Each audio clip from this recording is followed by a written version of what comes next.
Jesus Christ, you people suck. Wow. Wolverine on it. Back in the days when we played video games, it was hardcore for the nerdy and lazy. Now things have changed and all our video games are also for the casual and lady. But that's okay, you know the score. We told you a million times before. Playing consoles, not just games, is in the past. And every week you listen to the best damn internet radio crew. It's the N4G podcast. It's the N4G podcast. Alright, it's time! Another week. N4G Radio. This is episode 698 for May 9th, 2022. And this week, it's a small show. It's just me and Anthony. Hi, how you doing? We already did this once. We're doing it Yeah, again. I tried to use my tablet and it went poorly, so we're now back on the computer. Thank God we were only 6 minutes in. Oh. Hey, you want to talk about video games this week? Sure, I will. I'm playing Prey. Yes, not the new one, not the old one. I had some compulsion to play it because I watched a guy on YouTube talk about the plot, and I was like, oh yeah, that's a pretty good game. I think I'm going to go through it again with all the human abilities rather than kind of mixing and matching the It's Titan only and funny human to abilities. us because you've already done it. Yeah, well, I mean, listen, I'm playing the greatest game of 2022 from 2017 or whatever it was. So, Was Prey in 20, or was it 20? praise from 2017. Bam, called it. I couldn't remember if it was 2017 or 2016. Not the Blue Oyster Cult intro Prey from The- was that, the- 2007? The definitely 2006. Definitely, but this is the Prey that's definitely not based off the Michael Crichton book, even though it both involves a black misty thing that can shapeshift. I'm dead serious. Look into the for a company as litigious as Bethesda and whatever their what was their holder company? Oh, wow. ZeniMax. Yeah, ZeniMax is like super litigious. They wouldn't let a game be called Scrolls because they didn't want to. But it could confuse people with the Elder Scrolls. No, it won't. Yeah, Prey, Michael Crichton, the guy that wrote Jurassic Park. It's about like a nanotechnology that is looks like this black shapeless form that can like reform itself into other things, just like the enemy in the game Prey that has nothing to do with Michael Crichton's book, even though if Michael Crichton's fucking estate wanted to, I'm sure they could sue over the similarities. Sure. Anyways, yeah, it's great. I don't know why I really was just like, that's what I want to play, a semi-stealth looting game that allows me to fuck around. You can shoot the bubble gun. Yeah, I mean, I only use that to, like, get into areas quickly. Wow. Could you use it for a quickie? What? Yeah, because, like, in the first section, you have to get into your office, and I was like, I can just avoid a bunch of enemies by making a stairway up to the office. To heaven. And then break through the window. So, it's, I like that freedom, but yeah, I just wanted to play it because I watched a guy talk about it on YouTube, and I was like, yeah, that was a really good game. I get interested in playing games like that when I see somebody talk about it on YouTube. I'm like, oh, I want to play that too. Let me just find the guide so I can just recommend his videos because I did find enjoyment. Gingy is his name on YouTube, and yeah, Gingy, and sure it's not he did Genji. No, because I don't know why you'd pronounce Gin as Gen. Mm-hmm. Also, Genji is a character in Overwatch. Yeah, and it's not spelled that way there either, so thanks. No, it's not. There's also Genji, the game that had the giant enemy crab. So, Do massive You check damage. its weak. Yeah. Yeah, he did a video about the story of Bioshock Infinite that I stumbled upon. That's from like 2 weeks ago, and I started looking through his other stuff. And then he had a video called "Why Prey Deserved More Attention," and I'm at work, and I'm like, hey, yeah, just talk in my ear for an hour about Prey, cool. And I was just like, after that, I was like, you know what? I kind of want to play Prey again. And this time I'm going to lock myself out of a bunch of content because I'm just taking the one route, and then maybe I'll go back and play with the more weird abilities, like turning myself into a coffee cup. But there's for the nothing time wrong being, with that. right now I just want to be like super strong and super techy and make my guns do more damage. And And later that you want stuff, to be so. a coffee cup. Yeah, in a different playthrough, I'll be a coffee cup and roll my way around. But yeah, and then I still played some more Kirby because I still have like Kirby. post game content, and that's fun. That's it. I mean, really, like, who's got the time? Who's got the time to play all these games? Yeah, Free Comic Book Day was, yesterday, so a lot of time's been trying to get the store looking good for that. It was a good cross promotion. Free comic books, and there's a comic book movie dropping this week, so. Yeah, I mean, I'm sure part of that, unfortunately, one of the best comic artists, George Perez, passed away. I saw I that. believe and like, if you think you don't know who George Perez is, you absolutely do. He's legendary. Like, Alex Ross, who I think has the most distinct art style, and you instantly look at it and you go, that's Alex Ross, because he's got the most realistic depictions of superheroes, but they're all watercolors. They're beautiful. Alex Ross looks up to George Perez. Like, that's how influential George Perez's art is. And it's just a shame that he passed away. Like, he started really young, so he was only 67, 68. Like, it's a damn shame. And comic book movie out this week. And like I said, last weekend there was a Sonic comic that came out for it. There's always a Sonic comic on Free Comic Book Day. But there's a new Bloodborne comic that's coming, so there's a preview of that. So it's like a half issue, and then it kind of tells you about Bloodborne if you're not familiar with it. And the artwork looks fantastic in that. And some other stuff. I mean, now at this point, what isn't Marvel? So, there's always some Marvel comics, there's always some DC comics. But,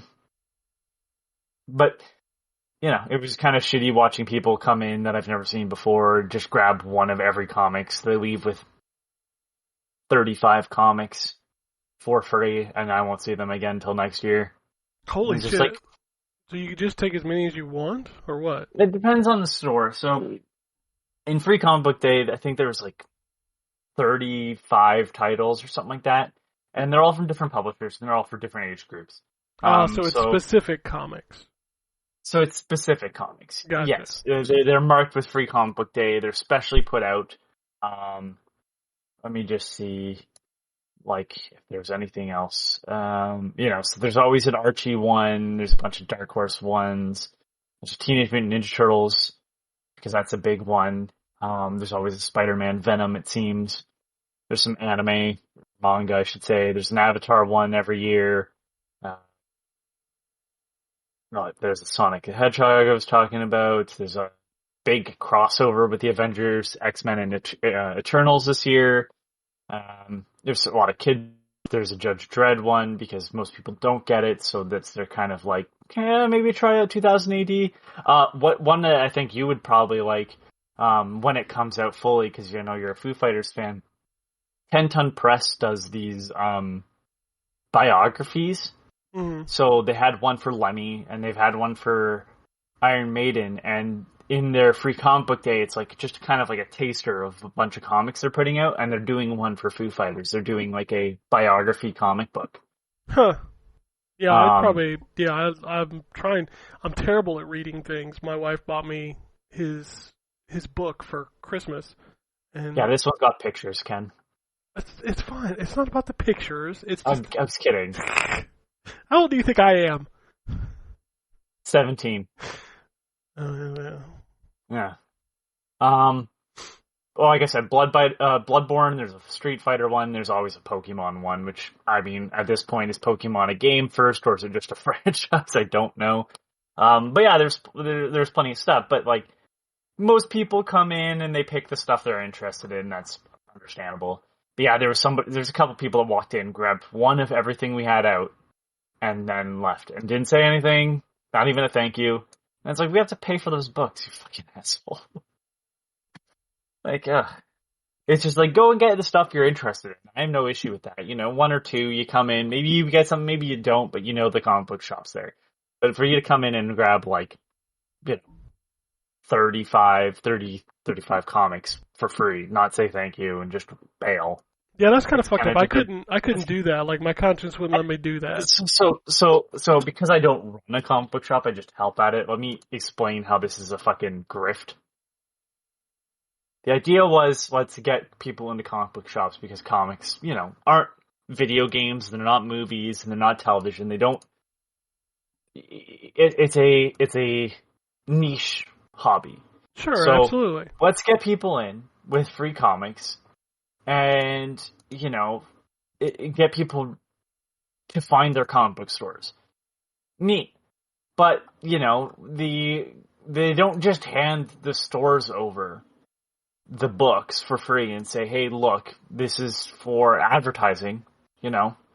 They make the stores pay for it.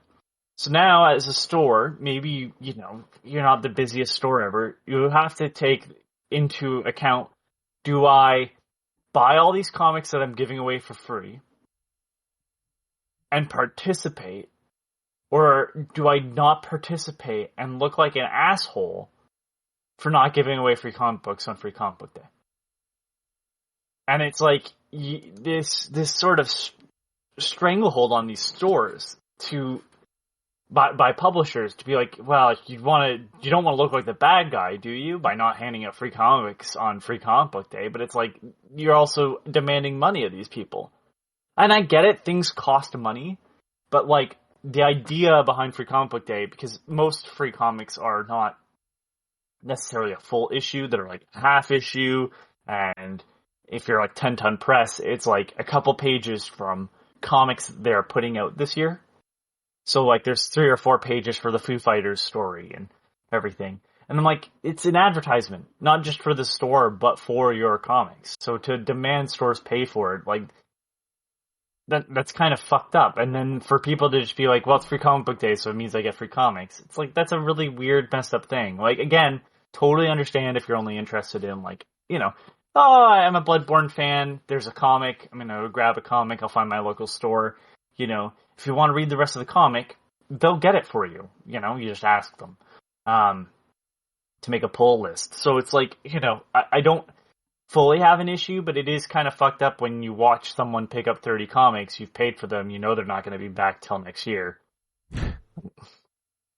It's a weird thing. It's kind of like Record Store Day, where like on the surface level, it starts off with a more wholesome idea. Like, you know, we're going to help you get business by giving you these things, but the bloated prices on vinyl records is already absurd. Record Store Day is nothing free, by the way. You just get for free.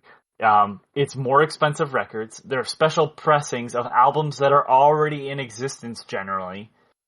And it clogs up the production line because a bunch of big labels do it. So instead of printing out like an independent record, that independent artist gets pushed to the back of the line while Capitol and Universal and whoever else wants to get their repress of classic albums that have a billion in existence. Like, we don't need David Bowie's, like, The Man Who Sold the World pressed with a ugly picture on it. We don't. Nobody needs it. And it's like, and some of the shit sits around in stores forever because it's not sellable. Like, I like the Flaming Lips. There's a weird album called Zyreka. It's 4 CDs. And the idea is that you put on all 4 CDs at the same time, and like, so you'd have to have like 4, you know. I was gonna say, who has 4 whatever. CD players? But the idea is that you can listen to each CD separately, but then you can mix and match. And they even say, like, try putting, you know, the stereos in different spots in the room and like further away, and like, because what they do is they all play the same song. Like, so there's like 8 songs or whatever, and it goes, now playing track 1, and then it goes into the song. So it gives you a little bit of time to sync up the rest of them. And it's a neat concept. They put that out on vinyl. Now you have to have 4 fucking record players. Like, and those box sets were like $120, I think. Maybe even more. And they sat in stores for years because it's not, like, again, the idea is to like help small stores, but like fucking hell, it's just become this like capitalist nonsense. And, it's just absurd. Like, and for an industry that, you know, says it needs help, video games don't do that stuff, and I thank God for it, because like at least they're not like, go and help your local game store, we're gonna fucking fleece them for all the money they have. Yeah. So Free Comic Book Day, I mean, if you got stuff, cool. I'm not criticizing. If you went in and just grabbed comics and, you know, don't help out your store, and they pay for those. You know, they won't be there next year if we don't. That's true. Don't buy things from them. And the same with your record store. Buy stuff from them on days that aren't record store day. I didn't even know there was a record store day. Yeah, so like originally when I started, it was like, this is going to be an exclusive release for record store day. It's only going to be printed on vinyl. Go and get it now. You'll never see it again. Do you have vinyl? I have a bit. I only for stuff that I want to own physically, but there is no other format generally. But like for the most part, I don't buy it because it's more expensive. You know, $30 for a record, I understand, but like most of them are $40 to $50. I really don't. Like, man, I can't justify. I mean, that's 40 Canadian. I get it, but like, I can't justify that comparison to like a $13 CD when it's the same fucking music. And to be clear to anybody that's like maybe like, but records sound different. No, they don't. In fact, they usually sound worse. And I'm not just saying that because of the static interference. I'm saying that because like they literally have to crank the volumes down. Now, with a really good master for vinyl, it should sound just as good as the original files they got, but like for the most part it's not that. So they usually have to crank down the volumes on everything, and it's still the same like same mastering, so it's like this really quiet, you know, we're losing the dynamic range because we have to compress it, because if it's too big of a jump, the needle will actually jump out of the track. So CDs have a different mastering issue where they go, you're wearing small headphones, so maybe we'll bump it up. That's not all CDs, it's just some.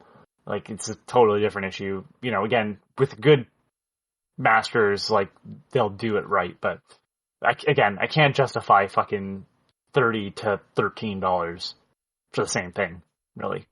Yeah. I don't know. I don't listen to a lot of music at home, so. I mean, yeah. At this point, like, it's really hard to justify the cost of anything when, you know, a subscription to Spotify is however much a year, or YouTube Music, or Apple Music. I couldn't remember the third one because I don't use it. But yeah, I have Apple Music. You really have to.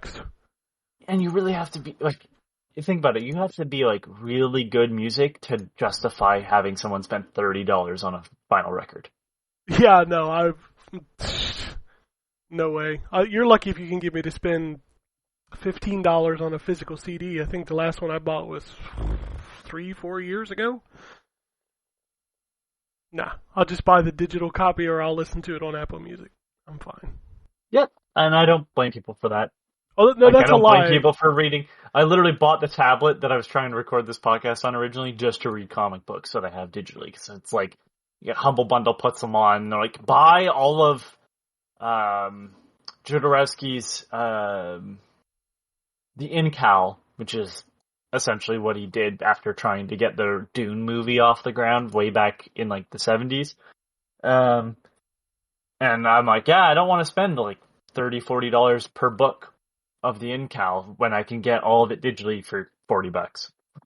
I actually lied. My wife got me the Nevermind 30th anniversary for Christmas. CD or vinyl? It's CD. It's got 5 discs. 4 of them are live performances. One of them is the like super remastered version of Nevermind, and then there's a DVD or a Blu-ray of a concert from like 93, I think. So let me see. Wanted to see who it was. I want to see who it was remastered by.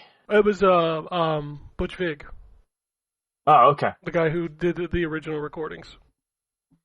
Interesting. Okay. Yeah, because I was going to be surprised if it was Steven Wilson, because Steven Wilson does a bunch of remasters for rock stuff as well. Yep, Mostly prog rock, but still. Yep, he came in and redid the whole thing, and it sounds good, but I'm listen to it and be like, okay, so it sounds a little better. I mostly bought it just because it was like, I remember buying that album when it first came out, and that's how I got into them, and I got really hardcore into them, and like they're probably one of my favorite bands between them and the Foo Fighters, so it's a cool thing to have, for sure. Alright, That's it for me. I mean, there going was on like, different tangents. I was gonna say there's like no video games in there, but that's fine. I don't really have a whole lot to talk about either because, well, we'll talk about it in the news, but I couldn't play a bunch of my stuff on Friday and Saturday. So, I'm finally able to talk about Trektiomi, which is on Game Pass. It's also on PC and PlayStation. I don't think it's on Switch. But it's a side-scrolling kind of action game that is very much trying to invoke that Kurosawa film style, the black and white, old samurai.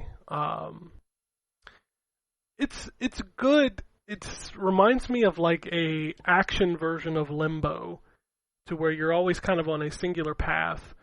I think my biggest problems with the game is that the combat is enjoyable, but it wants to be more than it is.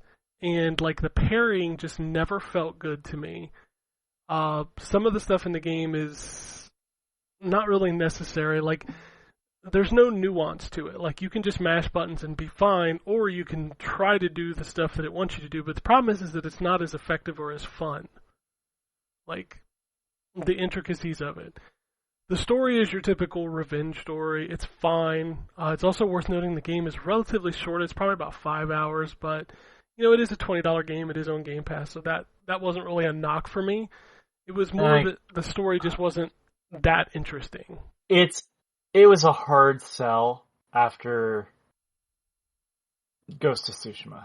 Sure. I'm not trying to compare the two things because they're not. Well, one of them is really a multi-million-dollar similar, budget AAA game. Yes, but that's not. See, I don't necessarily subscribe to that fact. Like I'm more about it is hard to sell me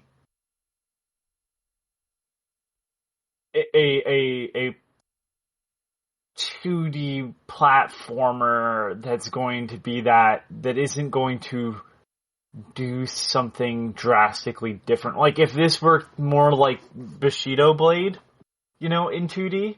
Mm-hmm. I'd be like, oh man, it's a totally different experience. But if it's like I'm gonna have to hack and slash and actually, kind of fight guys, I don't know, like I have a better, more expanded version of that. And again, it's hard to sell me on like I want to play this in 2D when I'll just do the 3D thing, Yeah, it's hard. At least it's on Game Pass. You can just try it, and you probably, and let's be fair, it's 5 hours, so it's not like it's a huge investment. So if you're into that kind of stuff, it's like, yeah, you don't have to pick one or the other. This is just a nice side one to have. I just wish it was better. But yeah, it's fine. I did manage to boot up a few of the indie games before everything got cut off. One of them was Chefy Chef, which is a side scroller where it's actually really good as a side scroller, but the objective is you go into the level and basically you're trying to collect the ingredients for a dish to make. So there's nothing really original about it, but the fact that the platforming itself is really good and the pixel art is very interesting, it actually kind of stuck out to me. I hate the name because it just reminds me of fucking Mr. Krabs. I know it's a totally different thing, but that the smell, that smelly smell, that's all I can think of is Chefy Chef. Chefy Chef. The next game I booted up was Pikto Quest, which was like, oh god, no, that's a bad one. That's the one where you gotta like, you get the grids with the numbers. Yeah. Well, but like that's the one where you move around like a map, right? It's just a grid-based like number puzzle thing. Yes, no, but like there's a world map that you move your character on between each mission. Yeah, I was disappointed by that. So I bought that with Pixel Cross Adventure. Like it was a 2-pack from the same publisher, but different developers.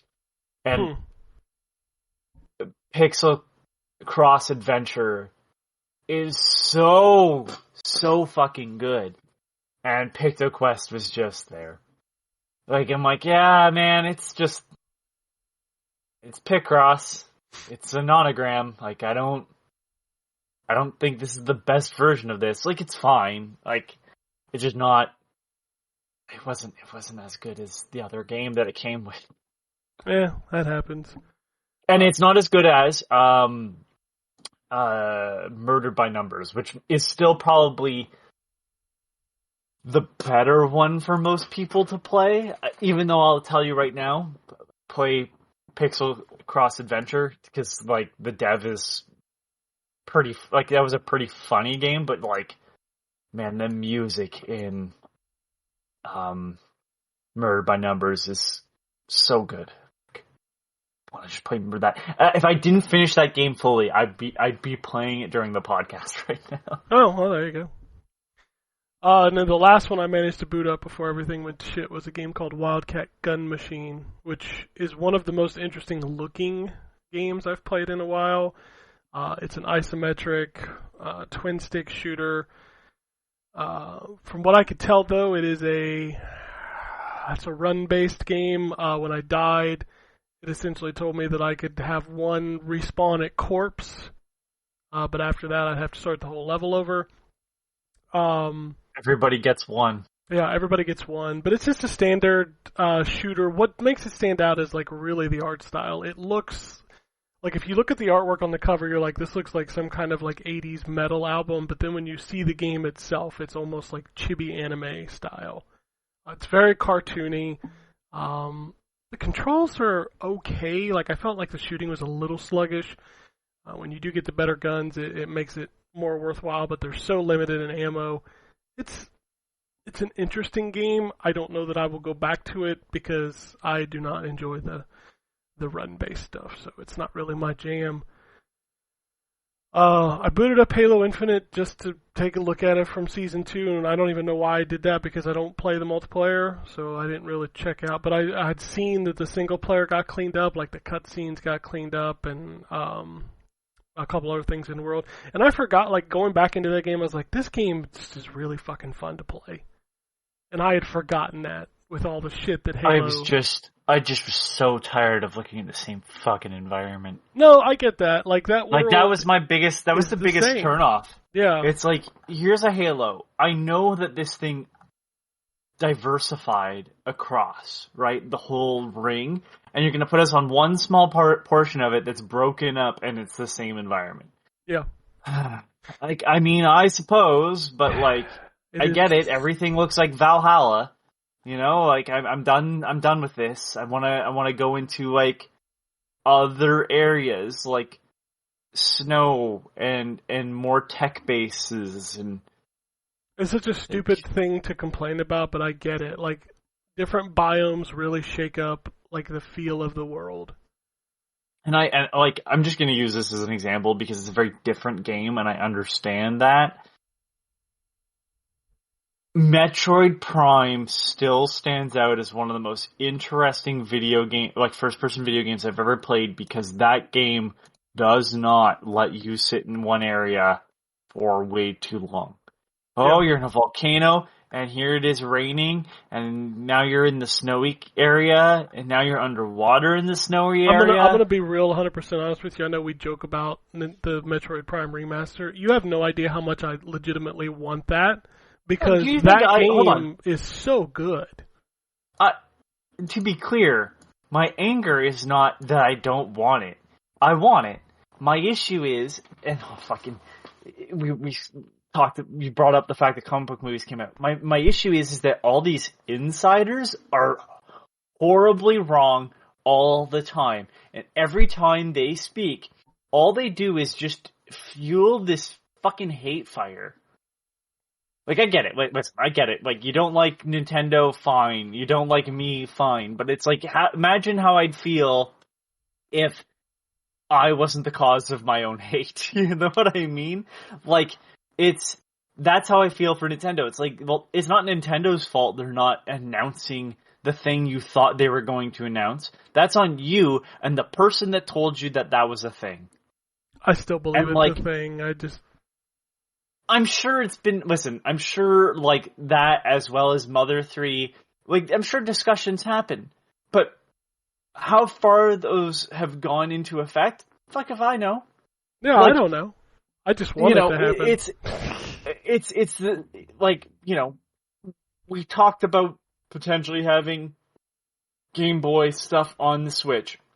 That happened as soon as Switch Online was announced. But it was a rumor, and by that I mean like an hold on, I'm having a bit of a moment. Unsubstantiated. Okay, there we go. You got there. Well, I'm not drunk either. That's the sad part. Every time my brain went to say it, it's like, no, it's not happening. They're all unsubstantiated. Yeah.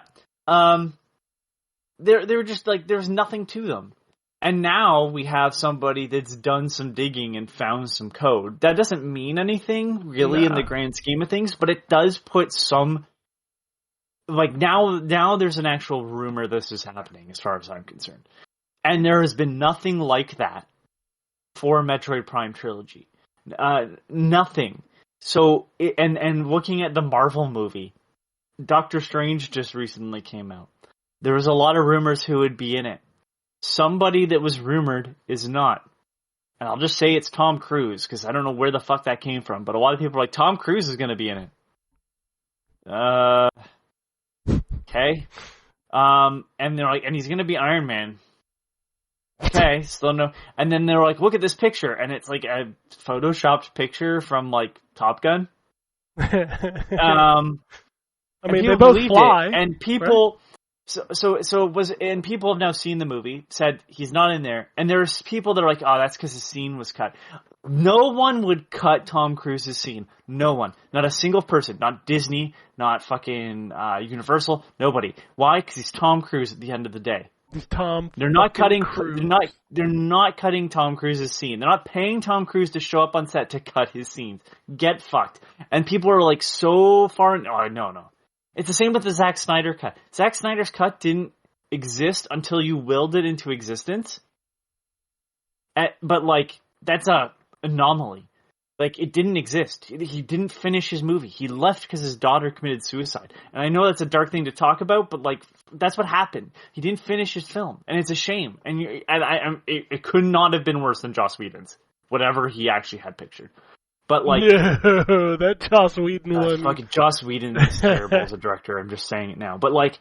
It's like, you know, so I look at those, and I look at this fucking Metroid Prime. I want these things to be true, just like everybody else. It would be awesome to see Tom Cruise as a different version of Iron Man.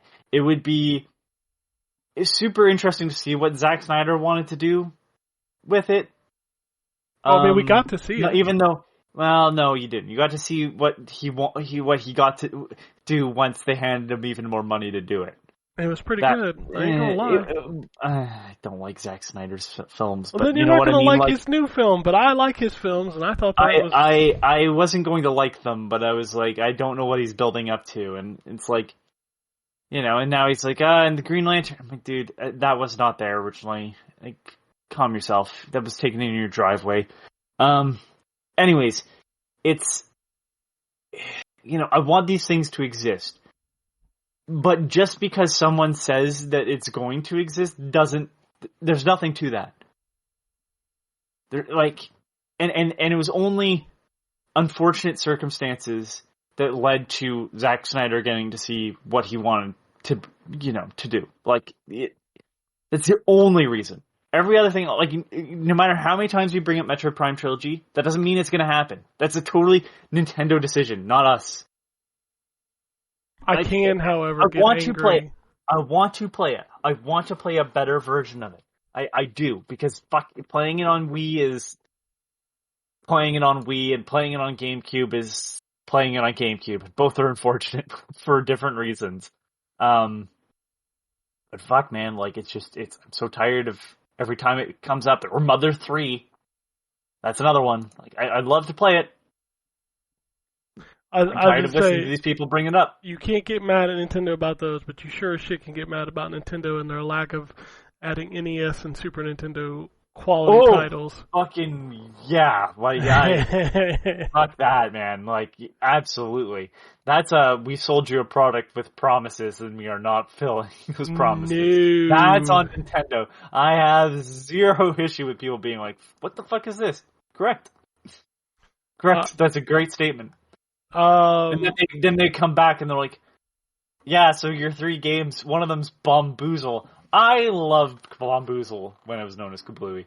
And I think it's a great puzzle game. But I can totally understand why other people are like, what? And they're like, oh, and Claymates.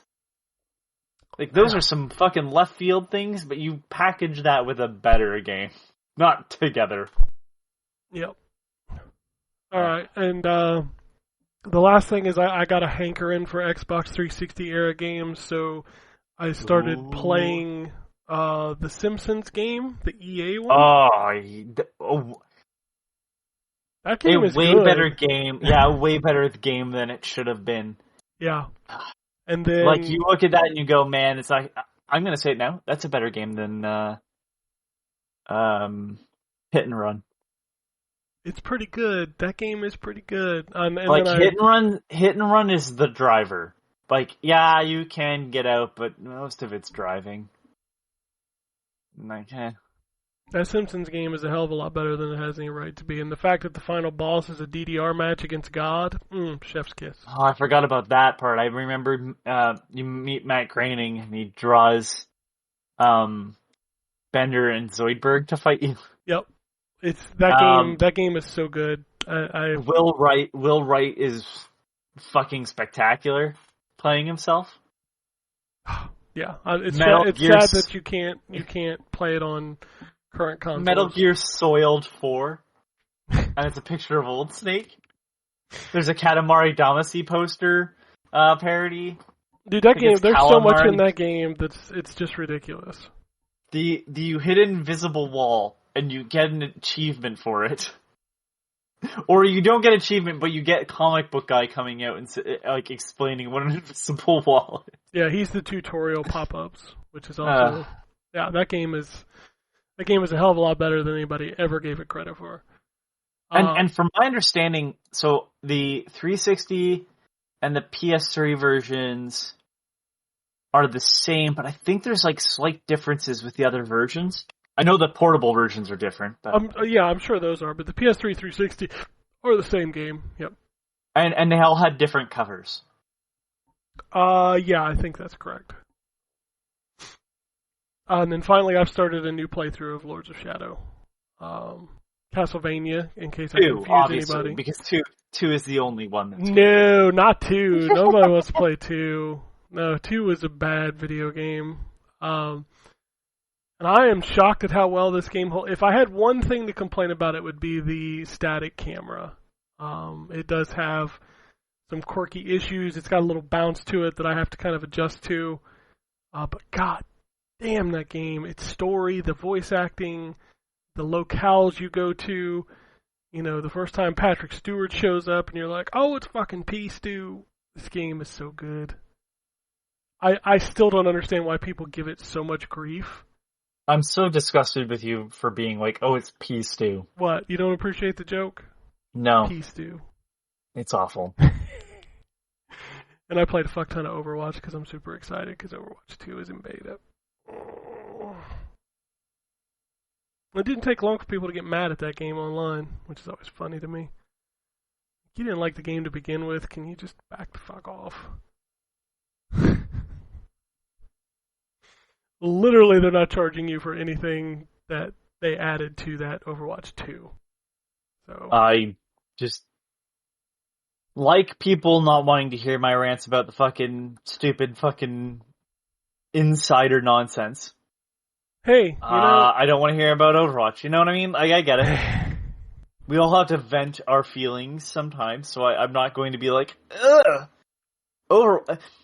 And Overwatch fandom, that doesn't include you, Ken, because you're not, you know what I mean, like the hardcore people.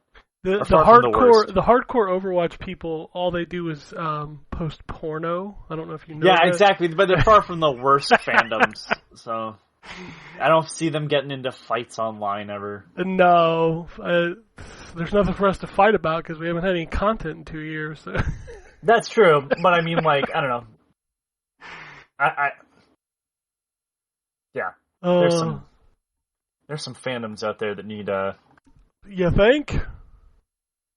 I mean, the Plastic Box Warriors are the number one that I got problems with. I mean, Those dudes are weird. Yeah, I meant more like the Sonic ones that give Roger Craig Smith a hard time all the time. I see him apologizing constantly on Twitter, and I'm just like, dude, you don't have to. Yeah, I think he's do that. apologizing because, like, I don't know. Because people are weird. Because he gets upset because, like, people criticize him. But, like, I'm gonna be honest with you, he's the voice of Sonic the longest now. Mm-hmm. And He's a great voice actor too, by the way. He's fucking amazing. But like, I don't know. I always liked his. There's only like one voice I don't like for Sonic, and it's the one that everybody always brings up. Jaleel White. Yeah. How did I know like, that? And to be clear, like, it's not that I have an issue with his voice acting. I think he was great. So it's not a good show. I don't watch it. But Sonic Underground, he voiced all of the Sonic siblings. So there was Sonic, there was Sonya, and there was Manic. And he voiced all of them. And fuck, Sonya and Manic are really great. But Sonic always stands out as like just a character that doesn't sound as good as everybody else that's around him. And like, these aren't great cartoons, so like, who gives a shit? But yeah, he's my least favorite. Like, I like the one from the OVA that everybody seems to hate, whose name I can never remember because that was the only time he was Sonic, but that's the voice I hear for the original Sonic in my head. And, the guy that played Sonic for Sonic Adventure and Sonic Adventure 2 and I think Heroes, he's a great voice actor too, but I'm just not like, you know, like, I don't hear as big of a difference as everybody else seems to hear. Like, yeah, if you put them side by side, but, like, the character has not been, like, a static character. He's a dynamic one. Oh, Jesus. Wow. You said my joke was bad. Yeah, Come on. I fell into that one though. I didn't Ugh. try to fucking make a joke. I fell into it. But like the character's aged over time, so it's like, yeah, like I expect like the voice to change a bit. And like Roger Craig or Smith, anybody that hates his voice acting should watch Sonic Boom. He's fucking great. He delivers those lines. Like I don't know if other Sonic voice actors would deliver those lines with the same amount of comedy as Roger does. And then, you know, he's Ezio, which is He was fine. also Batman. He's Batman, yeah. He's in Aiden Arkham in Origins. Dying Light. He's Captain America in Avengers. Yeah. Dude's got actually, range. sorry, man. Avengers Assemble. That was the cartoon. But yeah, like he's great. Oh, he's Ocean Master in Young Justice. Oh, God, Ocean Master. All right. Anyways, I like him. Like, you know, the Sonic fan base seems to hate him, and I've never understood why. And it's disappointing because I think he's a great Pretty voice sure actor. the I was Sonic upset. fan base hates a lot of things because they're weird. Yeah, that's true. I love the you know his name, the guy that does the movie Sonic. Ben Schwartz. Oh, Ben Schwartz, yeah. He's fucking great too. Oh, I would love for them cannot to play. wait to see that second movie. I'm dying to see it. And they have a new voice actor for the Netflix series. Yeah, I saw Sonic that was the Prime. apology I saw this weekend was Roger Craig Smith saying, "Hey, this guy's really good. You should not be mad because I'm not in it or something."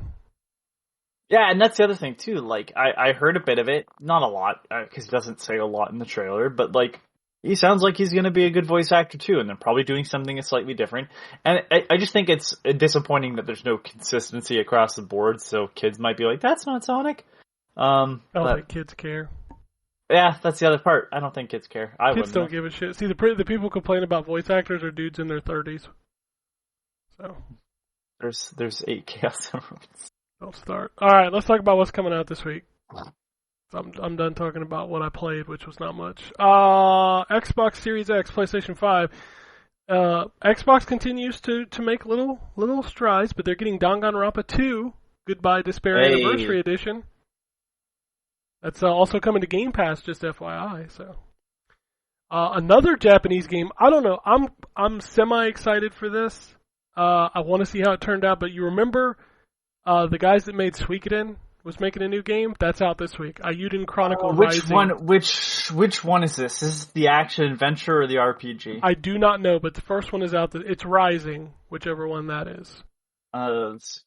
Yeah, that first one is out this week. Also on Game Pass, so you can try it out. But I'm cautiously optimistic because it's been a long time since Suikoden came out. I'm looking it up. Which one is it? It's an action RPG. I think this is the. God, I just wanted. Okay, so it's the 2D side scrolling one. Okay, I will definitely play it. I remember seeing this and being like, that looks fucking amazing. And there's a goddamn kangaroo with an eye patch and a giant sword. And the third... His name is Garou. That's pretty good. I love it. The third launching game into Game Pass this week is This War of Mine Complete Edition. You want to Fuck, be the miserable? iPad... Oh, God. Yeah, I will play as Garou. That's... Yeah. Hey, everybody, do you want to be miserable? This War of Mine. Have fun. Also on Game Pass, We Were Here Forever, Source of Madness, Infinite Links, and then on Friday, Evil Dead the game, which I wish I was excited for that game. Yeah, I don't give a shit. It's a multiplayer one, right? Yeah, and that's what bothers me. Color me out. PlayStation 5 is also getting a lot of the same stuff, plus Rage Among the Stars, Salt and Sacrifice, which you probably... That's the sequel to Salt and Sanctuary, right? Yes, same developer that did the Dishwasher, so you know... I forgot they were the Dishwasher guys, too. Yep. Unpacking, making its way over to PlayStation. Everybody else seemed to love that game, and I found it extremely stressful. Oh, well, the Centennial Case, a Shijima Story, and Instant Sports Plus. So, I looked up We Were Here Forever, I didn't realize, but like, it's from the We Were Here games. And I know that seems fucking stupid to say in hindsight, so I apologize. But they're co-op puzzle games. There's We Were Here 2, spelled T-O-O. We Were Here Together, and then We Were Here Forever. Oh, well. Now you can... I should try this out. The first one's apparently free on Steam. PlayStation 4 is all of the same stuff. Xbox One, a couple different titles. We're getting Flippin' Cactus, Infinite Links, Airy, A New Frontier, and Paratopic. Is Paratopic coming into Game Pass? I do not know. I saw the Game Pass, what was it, let's see, Game Pass May 2022. They just posted that big... it just says pre-order. That game is... Yeah, Citizen Sleeper, Danganronpa, Ayuden Chronicles, Loot River, This War of Mine, Trektiomi, and NHL were the May. Okay. That... Paratopic is an independent game, so maybe you'll end up getting it. Enjoy? ? It's weird. It's a weird horror game. Alright, Nintendo Switch. Some of the same stuff. We're also getting Prenny Presents NIS Classics Volume 2. Every time I read that, I always get excited, like, oh, the Prenny games are coming somewhere else. No, I was wrong. Rage Among the Stars, Wolfstride, Attentat 1942, Behind Closed Doors, A Developer's Tale, Cloud Gardens, Get a Grip, Chip and the Body Bugs. That sounds like a swing band or something. Japanese Nekosama Escape, The Mountain Cottage, Red, White, Yellow, Stingray. 7 Pirates H. Do not Google that game. Just a word. I'm going to assume the H stands for hentai. Vesper Zero Light Edition, Kitty Memory, and Let's Get Fit. So, there's all your games for the Switch. I of course need to know how bad it was. How bad what was? What do you think? 7 Pirates H? Yeah. Did you Google it? Of course I did. And? I always Google. Is this the one where their boobs grow? I don't know. I don't remember. I feel like this is some nightmare scenario where this is the one where... there was a game... I can't remember. There was a game where the boobs grow as they level up or some weird shit. I think that... Was it Austin Eruption that covered it on YouTube? I mean... It's weird shit. Kind of anything... Anything from East Asia Soft or... This is from Compile Heart, so... Oh. And then... it's East Asia Soft, you're right. That's publishing it worldwide. Yeah, so basically these are the games that only come to Switch because the PlayStation and Xbox won't allow these games. 7 Pirates follows the story of several female characters as they go on an adventure in search of 7. And then why is it treasures in quotation marks? Well, you know. The game's cast is exclusively female and no male characters appear in the game. Shocker. Alright. There are 7 major characters. I guess that gives you the number. Though in similar vein to previous Genkai Toki, I don't know what that is. It's a series of something. I probably many monster girls also appear, rendered in 3D. So it must be the series it's part of. There's that. Oh my god! Like previous Genkai Toki. I think that's how you pronounce it. There is an emphasis on fan service content, including the breasts of the characters. Mm-hmm. It is. This includes a chest growth.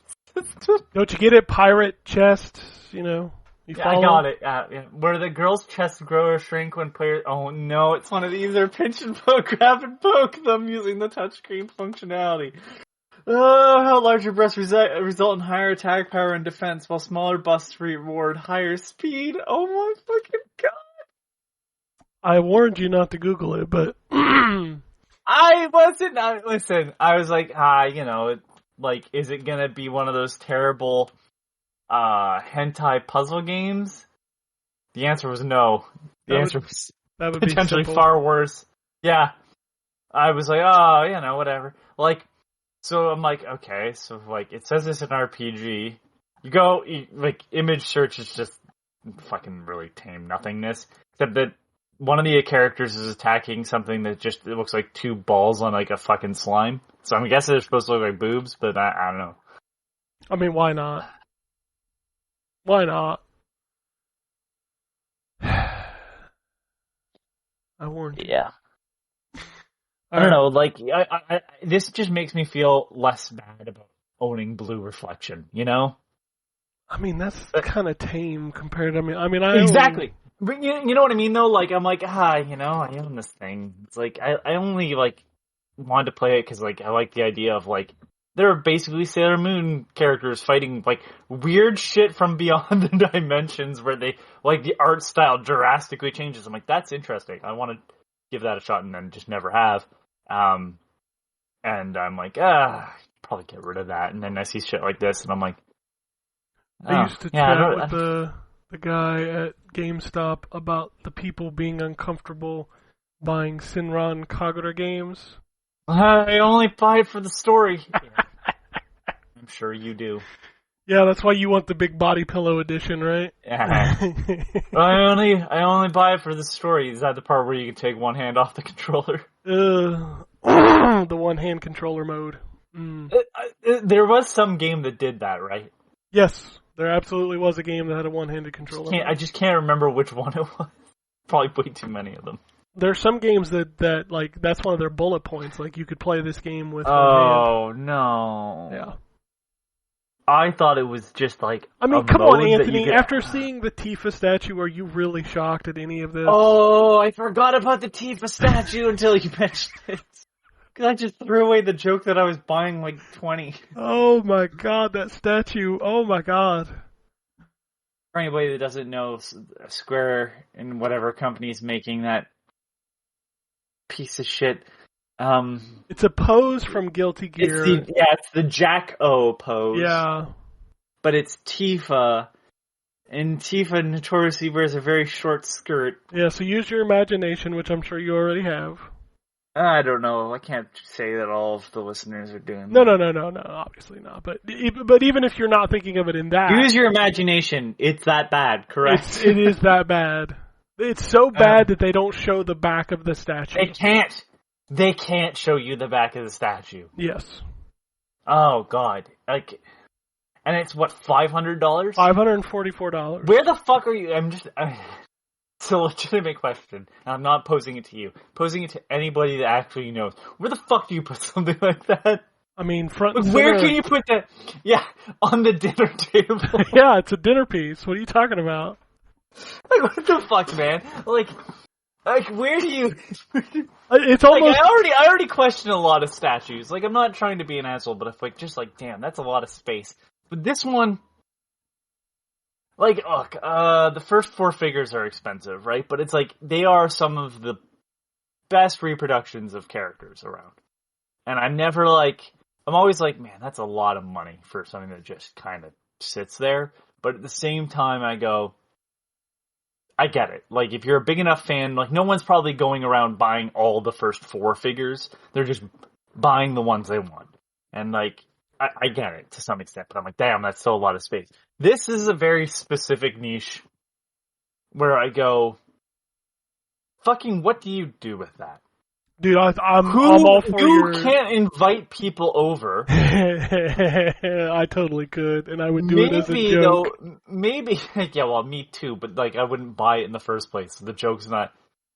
If I was rich, I would buy it, put it on the dinner table, and invite some people over, and just be like, yeah. Which angle is facing the guest? Exactly. It wouldn't be facing me towards my seat. The back of the statue would be facing towards somebody else at the dinner table, and I would literally not even say anything about it. Just don't acknowledge it. If they ask about it, you're like, I don't know what you're. Is there something? Issue? Is there something wrong, or what's going on? What's the problem? Okay, all right. I see that one. I just like, man, what the fuck do you? That's such a weird one. And I'm just gonna say this now. Not that I think it's in the news because we talked about it. this is why Square Enix always said like their Western stuff was a failure. Yeah, we'll talk about I know that. that's okay. So I'll say that. We got some news on that. We'll talk about that. That'd be fun. We're going into news, right? Yes, we are going into. Can we talk about that one first, then? So okay. So I just want to kind of say, because I want to finish my point because I'll inevitably forget it. Because I have the memory of a goldfish. This is the issue that they've had with their Western stuff. They can't market it. And I still don't understand why they bought the Marvel license, because they weren't going to be allowed to market it. So, like, Final Fantasy VII sold a lot, yes. But the reason why they would do a remake for it, because it's going to cost a lot of money, is that it's more merchandise they can sell. That has been a consistent thing since Final Fantasy VII came out. That's the reason why like they leaned into Nomura, because at the end of the day, as much as I don't like him, Nomura's designs sell merchandise. Whether it be toys or like clothes. It's very or odd, zippers, but like, or zippers. But like, Cloud wears a necklace, we can sell that necklace. And they do. And they sell it for a good amount of money. It probably costs them nowhere near that amount to make it. Yeah. Nobody's going to be buying expensive Play Arts Kai figures of Squall. You know what I mean? Like, the audience is very low for that. Like, there will be some people, but, like, it's going to be very low for that. But, we can definitely do Cloud. We can definitely do Final Fantasy 15, because like they're very Nomura designs. Like Squall is on the more boring end of Nomura's stuff. So it's like, yeah, like they did that shit with fucking the girl from Lightning from 13. Like they made her a fashion model somehow. Like she was in commercials in Japan. So like, when they go and they look at their and they tried it with Deus Ex and it failed. They did do some Deus Ex clothing. Well, if you remember back in the day, they did that for Tomb Raider when it was Crystal Dynamics, or not Crystal Dynamics, but Eidos and what's the name of the studio? But this was before Square bought them. Yeah, this was before Crystal Dynamics took it over as well. It was core design back then. Yeah. I mean, like, don't get me wrong. It's been tried, and like sometimes but like. That's where a lot of money for Square Enix comes from, is their merchandise. Because they own the Play Arts Kai, I don't know, or Play Kai Arts, I don't fucking know what order it's in. But like all those really expensive like posable figures, Square owns that. Like, so,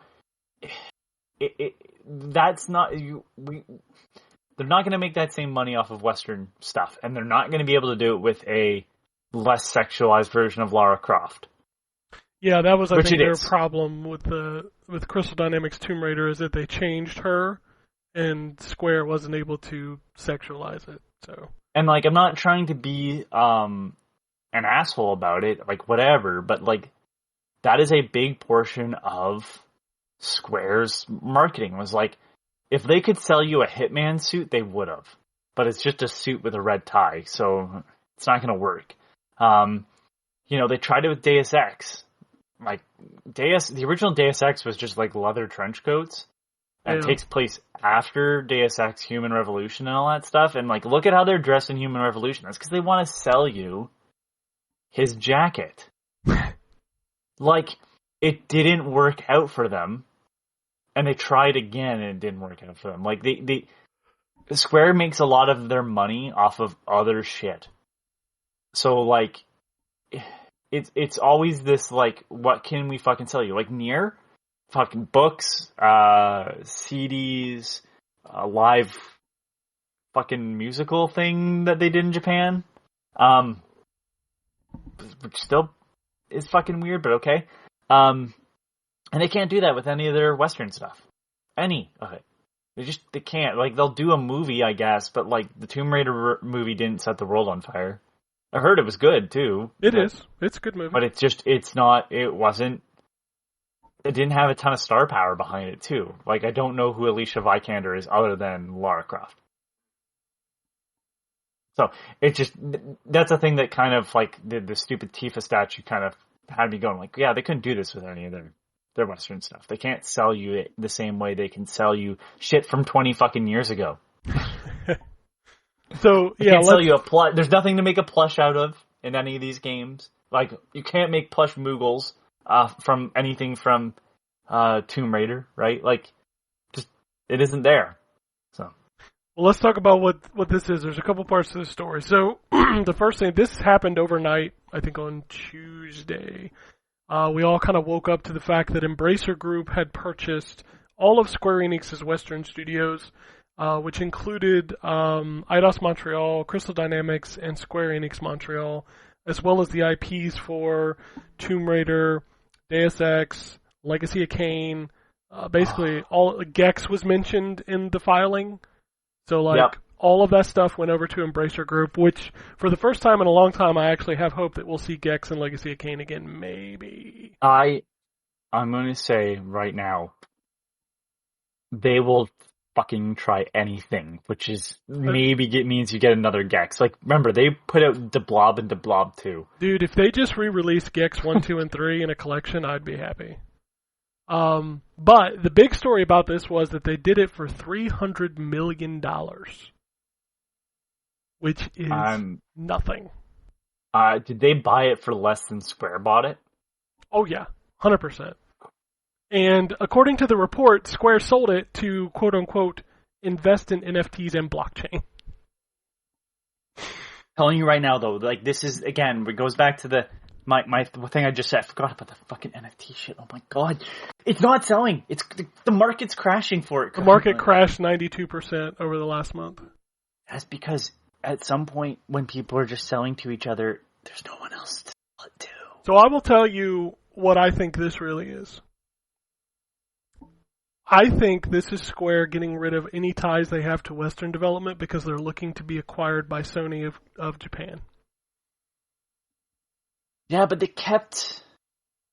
They didn't keep like any the Outriders. Western... They kept the Outriders They kept the publishing, but they don't own the studios. Got it. Okay. So there's a big difference there. Like, they're still going to publish Just Cause. They're still publishing Outriders, but they don't own the studios.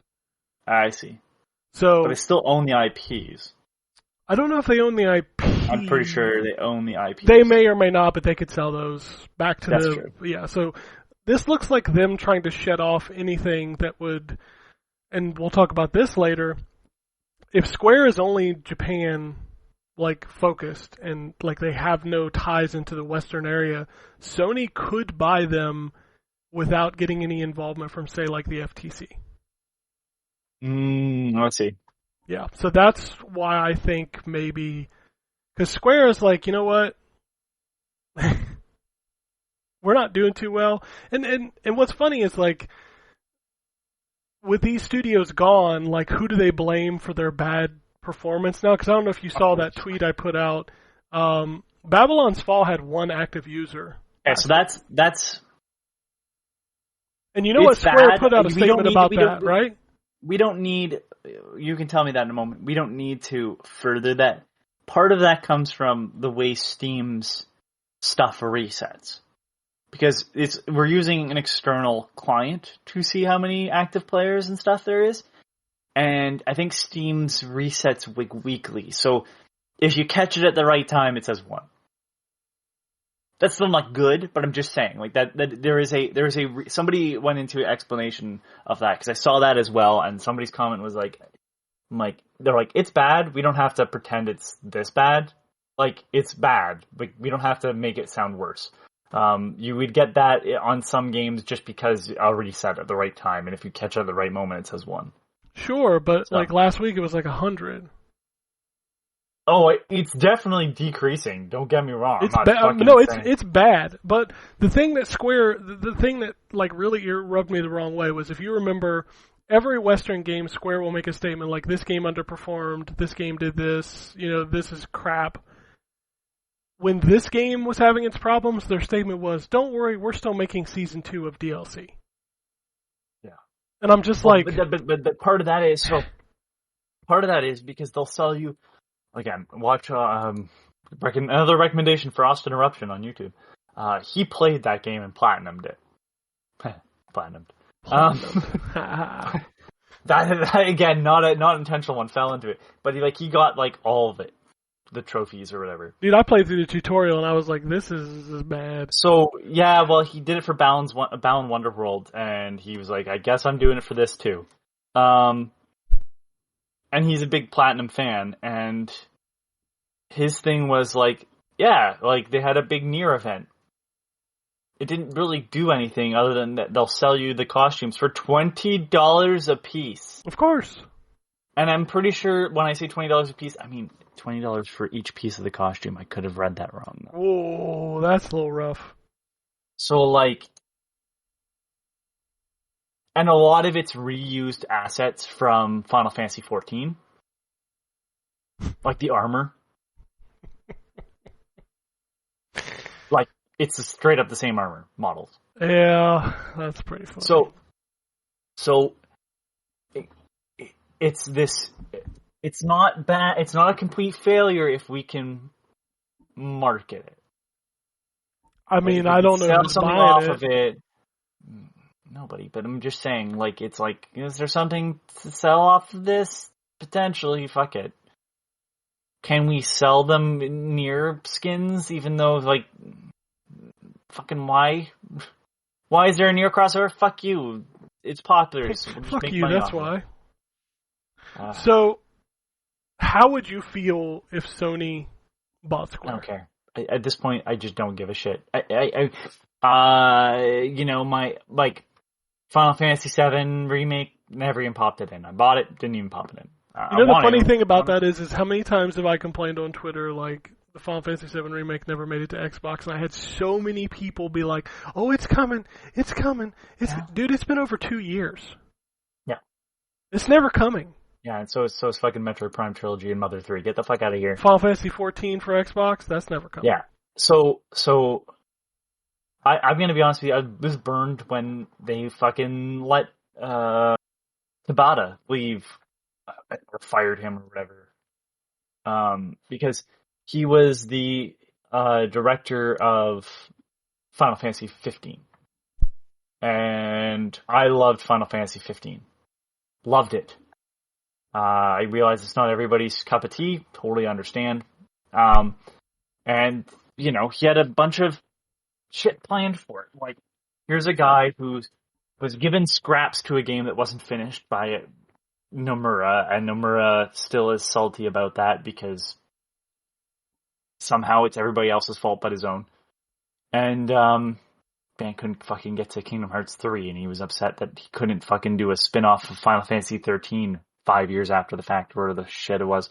Anyways, so he built it from scraps, and he's doing all this content, and they're like, yeah, the Arden one's going to be the last one. He left.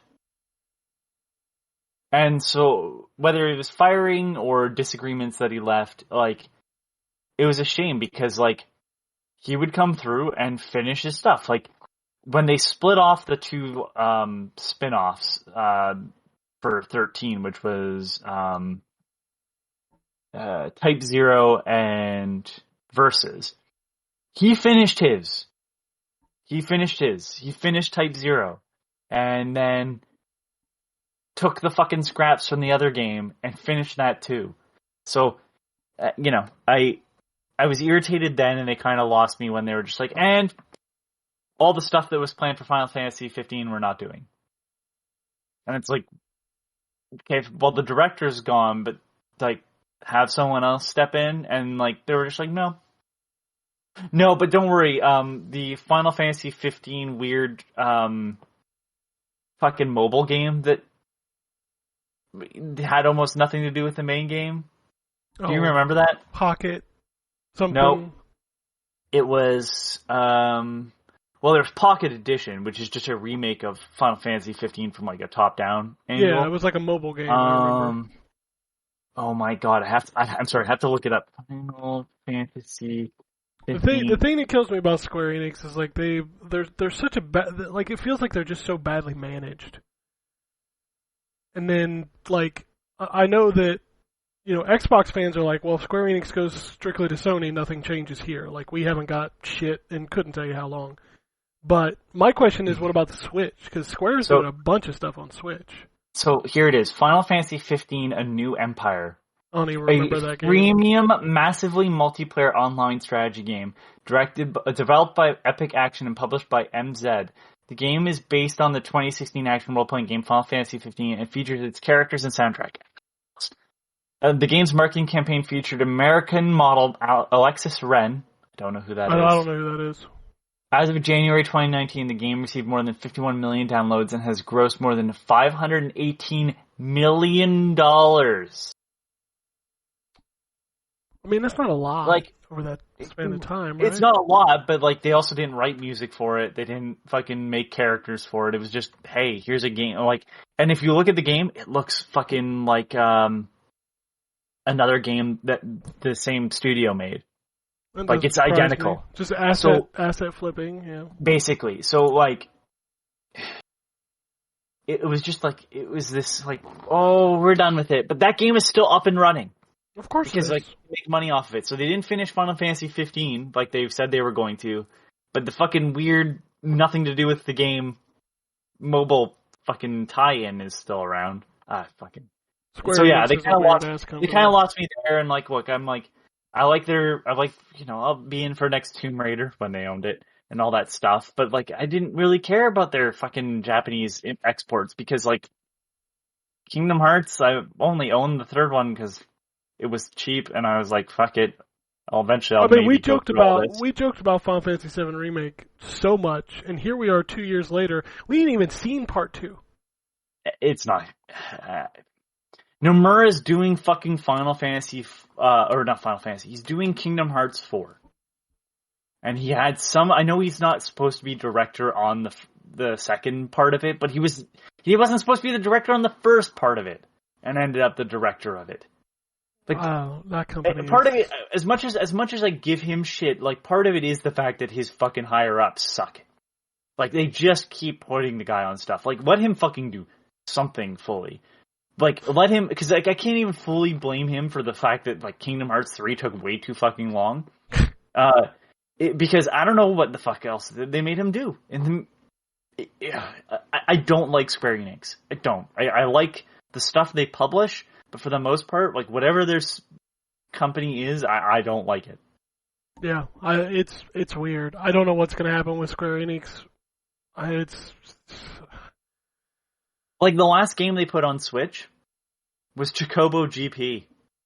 They have that Live Alive coming, which I know a lot of people are excited for.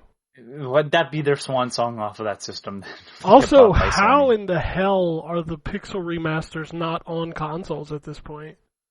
Because they're incompetent? I mean, that's the only explanation for it, right? That's like if you put those on Switch, you would make a fuck ton of money. Yeah. I don't know. I don't like the way that company works. I've made it very clear at this point. You know, I just think it's a mess. Man, I remember when Squaresoft was king in the PS1 days. Seal of quality. Yeah. Brave Fencer Musashi, Bushido Blade, Parasite Eve, Final Fantasy VII, like, oh man. No, fuck. Speaking of Nomura, fucking third birthday, everybody. Oh yeah, the PSP. You're game. welcome. Yeah, that's got him written all over it. Ugh, Parasite Eve was so good until the third birthday. Thankfully, it doesn't have the Parasite Eve title on it, so we can just ignore it. Yep, even though Aya Bray's in it, it's still... Well, I'm pretty sure, like, the way those fucking books work, I'm pretty sure Aya Brea is their own creation, but Parasite Eve is not. So mitochondria. They can use her, but they can't use the name Parasite Eve. Dude, I've seen the movie. Have you ever seen the movie? The Japanese movie? the Japanese Parasite Eve movie. But that's based off of the book, right? Yeah, which is like nothing like the game. No, because the book is like... I thought it takes place in New York. No, this takes place in New York, right. Yeah, it takes place in Japan. Yeah. I dug out the movie. Isn't it more like a body horror type thing? Or? No. It's more like a romantic drama. The movie. Oh... If I'm remembering correctly, I remember... No, that sounds right. I remember seeing bits and pieces in a review talking about how it was different, but I've never seen it. and I've never looked too far into it because it was just like, yeah, I don't really. Here we go. I got The mitochondria being like this weird, like all of a sudden sentient being. I'm like, that's not how this works. So, yeah, this was in 1997, directed by Masayuki Ochi. I can't say that. I understand. It's I couldn't say an English word earlier today, so. based on the 95 novel. The wife is left brain dead after a tragic accident on their first wedding anniversary. He makes a deal with the doctor to harvest the kidneys for transplant into the younger girl. While Nagashima experiments with the organ, the doctor finds one of the night samples have emerged as a gelatinous form in the form of his dead wife. Alright, whatever. Yeah, I mean, yeah. Yeah, I remember digging that movie out back in the day. Like, I think I ordered it off of a website. I can only imagine being like, I love the game, I can't wait to see the movie, and just watching the movie and what the fuck is going on? Oh, you can watch it on YouTube. It's 2 hours and 1 minute. Jesus, that's long. Yeah. For that. It's long for that, you know? You can buy it on Amazon on DVD for $21.97. I'm good. So, there you go.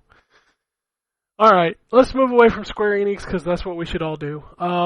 We got some wrestling news. I was hoping Wombat would be on the show, but they showed off the AEW game. Did you see the footage?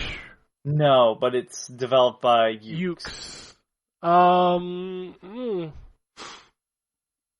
It looks a little rough. I hope it plays good. Yeah, but Ukes is not known for, like, Sure. polish. Sure. I just hope it's fine. It couldn't be worse. It couldn't be worse than WWE. You know what I mean? Like, at this point, that new one's not bad. I'm not gonna lie. It's all right. Speaking of WWE, they are apparently making an RPG. All right. Is that because there was another RPG that's taking, like, that has the rights to Randy Savage? I don't know. Because there's like an indie RPG that has, like, I think got the rights from the Popovich family to put Macho Man in the game. How did that fighting game made by NetherRealm never make it to consoles? That's what I want to know. The digitized sprites one? No. The WWE one. Did you not know? Yeah, but wasn't it digitized sprites too? Oh. I thought it was. WWE game NetherRealm. WWE Immortals. I don't know if we're talking. WWE Immortals was essentially like a Mortal Kombat style game with WWE characters. Oh wow, yeah. 2015, man, I did not know this was a game. Yes. How did this not make it to consoles? Like, I'd have played this. Are they superheroes? Yeah, kinda. Yeah, because that's Lesnar.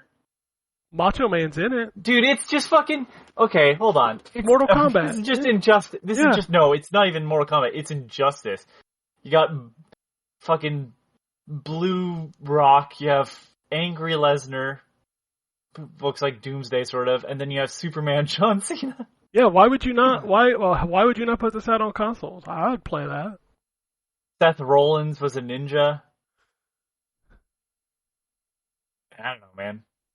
All right. Oh, that was a big ass roster. Holy shit. Yeah, right? Speaking of fighting games... It was a mobile phone game. Yeah, it was a phone game, but they could have put some mechanics behind it. But that's probably the reason why they even had the right, was like, yeah, make that fucking... Oh, fucking Kane looks so goddamn cool. No. Why didn't they not put this out? Makes you wonder, Macho Man right? Randy Savage is a king. Yeah, well, of course he is. He's the Macho King. Yeah, just... Man, you realize that this year is the 30th anniversary of Mortal Kombat. Like, what are we doing? Where is Mortal Kombat? Warner Brothers is having a meltdown. Yeah, like, man, I'm waiting for the day that Discovery says no more comic books. Man, I'm so cut down on the comic books. I'm so concerned that like either Sony or Microsoft is going to buy NetherRealm and then make those games platform agnostic, and I'm just like, no, Mortal Kombat needs to be everywhere. Don't do it. Speaking of fighting games, Nickelodeon And All-Star... platform agnostic be you. Sorry, did I use the wrong phrase? I probably did. Yeah, I'm. It's only I've on heard one that- console. Yeah, okay.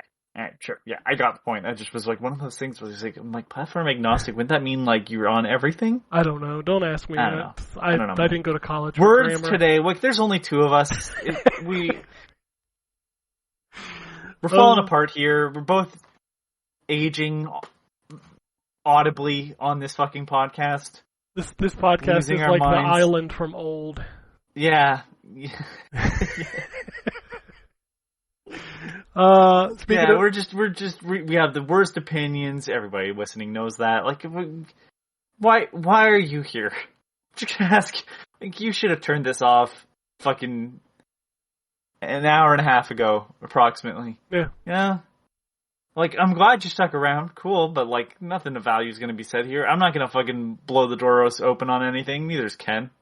I'm about to blow the doors open. Speaking of fighting games, Nickelodeon All-Star Brawl is getting a character announced on the 13th. Oh shit! Okay, maybe Ken is. That's right.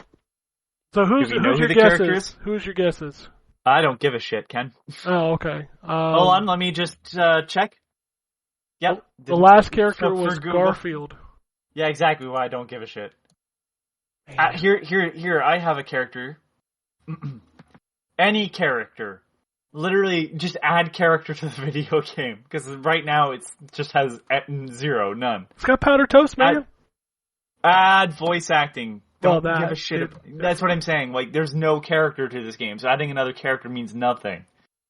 Like, True. oh, you can play another person. Okay, but, like, am I really playing them? Because the same with the driving, kart racing. Like, fucking add voices. You have the, like, what? Stop trying to make the cheapest game possible and just make it, because the kart racing 2 was pretty good. Oh, it was extremely good. Yeah. But, like, voice acting would have made that game, like, I think I gave it a 7. Like, it would have bumped it to an 8. All-Star Like, Brawl yeah. would be a lot better with voice acting for sure. Yeah. The Keighley Summer Game Fest has an official opening showcase on June 9th, which is 3 days before the Xbox showcase. So now we have our E3 dates. I was thinking about this week. Also, news about the Xbox showcase. According to reports, it's about 90 minutes with people still slotting stuff in. Also, according to another rumor, every studio that works under Xbox Game Studios now has submitted something for this show. So, just there. I was thinking about this week, and I was like, I'm just thinking more of, like, the intro is just him bringing out, like, somebody in an E3 costume and shooting them in the head. Oh, wow, yeah. And the corpse the fake corpse just sits on stage for the rest of the show. I was thinking about that this week of, like, so we basically have our E3 time frame starting on June 9th. It doesn't feel the same. It hasn't felt the same for years, I'm gonna be honest with you. True, but it feels even it's not less gonna feel the the same without the moniker. But it feels not the same by not having Sony and Microsoft doing something side by side. It doesn't feel the same when Bethesda's not its own conference. Like, Ubisoft... Ubisoft. Honestly, Ubisoft has not felt the same since they dropped Aisha Tyler. And I realize, like, she wasn't everybody's cup of tea, but, like... Ubisoft is... Yves Guillemot took her fucking place. I do not like you. The only time I liked him was when they're like, we're trying to fight off and like the overtake from Vivendi, which still is correct because Vivendi has like bought companies and then just dropped them, so they can fuck themselves. But like, no, like I don't want him on stage, Like, he's part of the problem. I don't want to see him. Just have your... And then they had their cringeworthy, like, we're announcing the next game. Woo! Trials Blood Dragon. Okay. Splinter Cell's never happening, so stop it. Yeah, like, it's just, I don't know. Like, their biggest announcement can be done at a Nintendo conference, and that should speak volumes. Oh, that's fair. So, like, what are you gonna do to surprise me? Another Assassin's Creed? No fucking way. Really? I couldn't imagine that happening. After that long run of no Assassin's Creed. I think Ubisoft's next announcement is Rainbow Six? Is another battle royale that we're going to drop after 2 weeks. Fucking, yeah. Division 3, more Tom Clancy stuff that isn't Splinter Cell. No, really? I can't believe this. This is such a surprise. Like, what are they going to provide that's surprising at all? Remember that Avatar game? They're making an Avatar game. At Jim Cameron, fuck your own face. Yeah, get fucked. I just... Enough with Avatar. It's nobody's favorite movie. I've never met somebody and you remember Avatar? That was so fucking good. You mean Ferngully? I'm not even going to go that far. Like, I'm not even going to talk about the almost blatant plagiarism in everything that movie has. It's just not that great of a film. Technology, it's like when they, like, bring a game to showcase this is just a showcase for the hardware, right? Most of the time, that thing is not that exciting. Like, it's like, this is a cool demo. Like, I think the only one that comes to mind is, like, Astrobot, where people love Astrobot. Because, they had that built in on the PlayStation 5. That's what Avatar is. And I'm just like, them doubling down into making a game. I don't care to explore this fucking universe. It's boring. It's boring, and yes, I get it. Industrialism's bad. Thanks. It's deep, man. You don't know. Like, that's one of the most shallow fucking statements.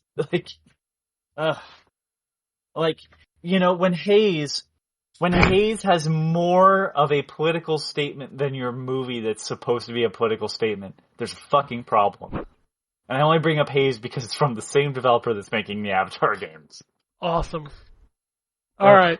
Yeah, nothing there. Anyways, what I'm saying is nothing they're going to show is going to be exciting, because they stopped being exciting a couple of years ago when they were like, here's South Park. Oh, awesome. They had Matt and Trey on stage talking, like, that was exciting, and then they were just like, and fuck it, now we're resting on our laurels, and it's all going to be the same shit, and like, Mario is going to be the most exciting thing, but you're not going to get the same surprise out of that again. Like, E3 is kind of dead because A, nothing's a secret anymore, to some extent, and B, it was the juxtaposition of everything, and when we spread it out, it's just not the same thing, where we mash them all together. It's not exciting. Like, being able to be like, oh man, I can't wait for the Bethesda conference after whoever earlier in the day. I'm like, that was exciting, even though I'm sure if you were there, it sounds like a fucking nightmare. Oh, it absolutely is a fucking nightmare if you're there. But sitting at home with my snacks and my YouTube stream, it's awesome. I just don't feel it this year. We'll see. Alright, couple more stories. FTC is looking into the Sony Bungie acquisition. Nothing shocking there. That was pretty par for the course. It should be done anyways, so it's like, it's the same with as much as it's annoying. As much as it's annoying to see New York City take... Is that your next one? No, I don't have that one. I don't really do much of that stuff. But yeah, New York City suing Bobby Kotick. Suing Bobby Kotick because they're saying, like, the very clear attempt to sell it off to Microsoft to remove him of the wrongdoing, essentially. And I mean, that's probably what was going on. They're suing him for that, but it's like, yeah, that's the job for the FTC to be doing anyways. Yeah, they're going to do it. So, like, both of these deals they should be doing through. Any of those big companies.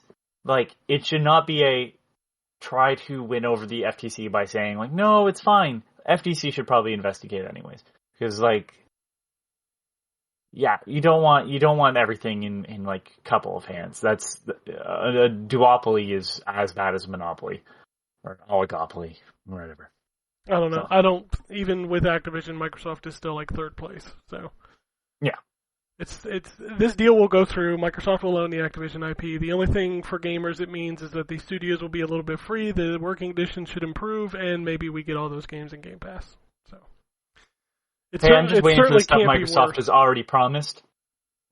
Like what? You What know? they promised they didn't deliver to you? Oh no, like we've bought all these studios and they're building things. Oh no, Cool. I know. Yeah, hopefully we'll like see What? some fucking video You know, like, games. Just wait for it. I'm like, that's not a fucking statement. Like, what are they doing? I want to see what they're doing. The only games we've got Just so wait. far were Psychonauts 2, which that was a good video game. Yeah, And but I mean, Psychonauts 2 was... it was in development in beforehand. development, Yeah. yeah. Bleeding Edge, remember that game? You know, I love my Xbox. I do. It's my preferred console. but Bleeding Edge. fucking- And, Bleeding ugh. Edge is the poster child of... I get it. You want to follow trends. Don't do it. Don't be stupid. Just whatever the fucking Michael Jordan video. You know the one I'm talking about, where he's like, "Don't do it. Don't Stop. be stupid. Stop." Yeah, Get some help. get some help. That's it. The last three stories I have are Microsoft. They're all related. Oh God. Microsoft teamed up with Epic to basically say, fuck you, Apple, and allow players who have a phone to play Fortnite streaming even without a subscription. Now, As much as I'm like not a fan of Epic, I do like the fact that they have poking holes in fucking Apple's nonsense. Yep. So anybody can play Fortnite on their phone now through Xbox Game Pass without a subscription to anything. It's entirely free. Now, this also led to the rumor floating around that Microsoft this is kind of their initiative for the next 12 months. The next thing they're going to be doing is releasing a streaming device as well as an app for Samsung smart TVs to allow gameplay over your TV without a console. That will be available in the next 12 months. Not surprised. And finally, I figured something like that would happen. I just didn't know yeah, when. it's coming. Finally, this Fortnite thing basically broke Xbox Live over the weekend. Oh God, yeah.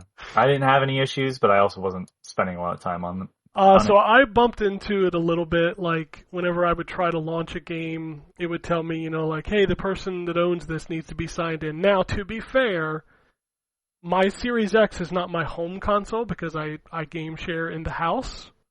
So the Series S was working fine. My son was playing my games on the Series S because that is the home console. Now, on my Series X, I was not able to boot most things to play. So, God forbid I had to go do something else for the weekend. But this did bring up the conversation, and I tweeted about this, and I saw people talking about this online. I agree that this is a bad look. 2 days not being able to play your games, their DRM is terrible. It absolutely is. It needs to be fixed. So I realize it's not the same, but like, I pay for my YouTube. I know I'm a psychopath. I understand. They're smart enough to be like, hey, if you download a video to your phone, you only have to validate it once a week. Yeah, that's a really good idea because, like, maybe I want to watch a video while I'm on vacation. I don't take those, but some people do. I'm gonna be without internet for a week. Well, it's going to allow me to watch that for the week after it's last validated, and it validates every time I'm on the internet. So it takes it from the last moment I'm connected to the internet to validate it. And that's how it should work with the Xbox. Like, yeah, I get it. It's shitty if you haven't turned it on the week, but if it worked in the background like it's fucking supposed to, which it doesn't, when it's in like sleep mode or whatever, because the updates don't fucking work, which is a different problem altogether, but it annoys me. We wouldn't be in this issue when it goes down for a day or two. Yeah, no, I agree. And some of it is Xbox, some of it is third parties. It's all bad. But my biggest issue is that it's not the end of the world. Shit does go down, and I know it's the perfect opportunity for people who be like, oh, bless the digital future. You know what? If you don't want to do it, don't do it.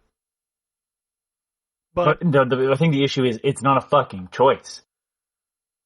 well, I mean, it is a choice for some people. They could buy a different console.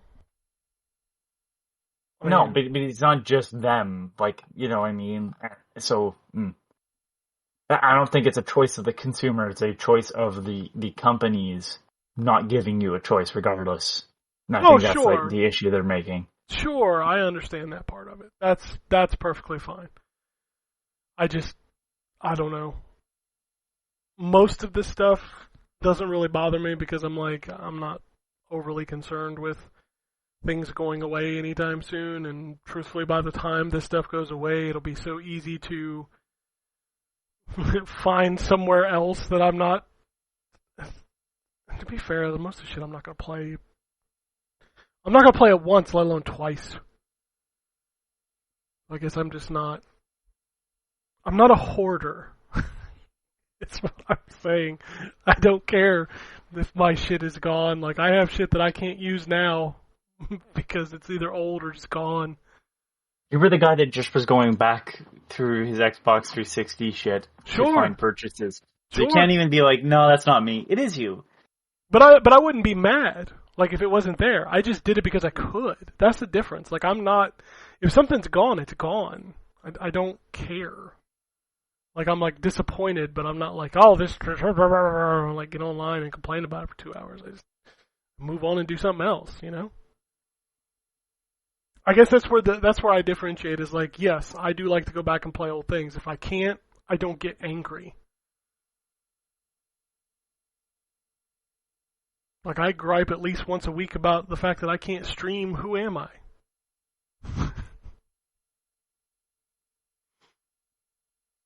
I don't know what you're referring to with that. Jackie Chan movie, Who Am I? You can't stream it anywhere. The only way I can watch it is to, like, dig out my DVD collection and watch it. And that frustrates me. Because it's a license issue. But, you know... Yeah, but not being able to stream it and being forced to have it... Like, so imagine you plug your DVD in and it's like, no, we have to validate this online. Well, like, that defeats the fucking point of this. And, more importantly, like, really? Like, now you have to validate it? Why couldn't you just validate it once and be like, you're good?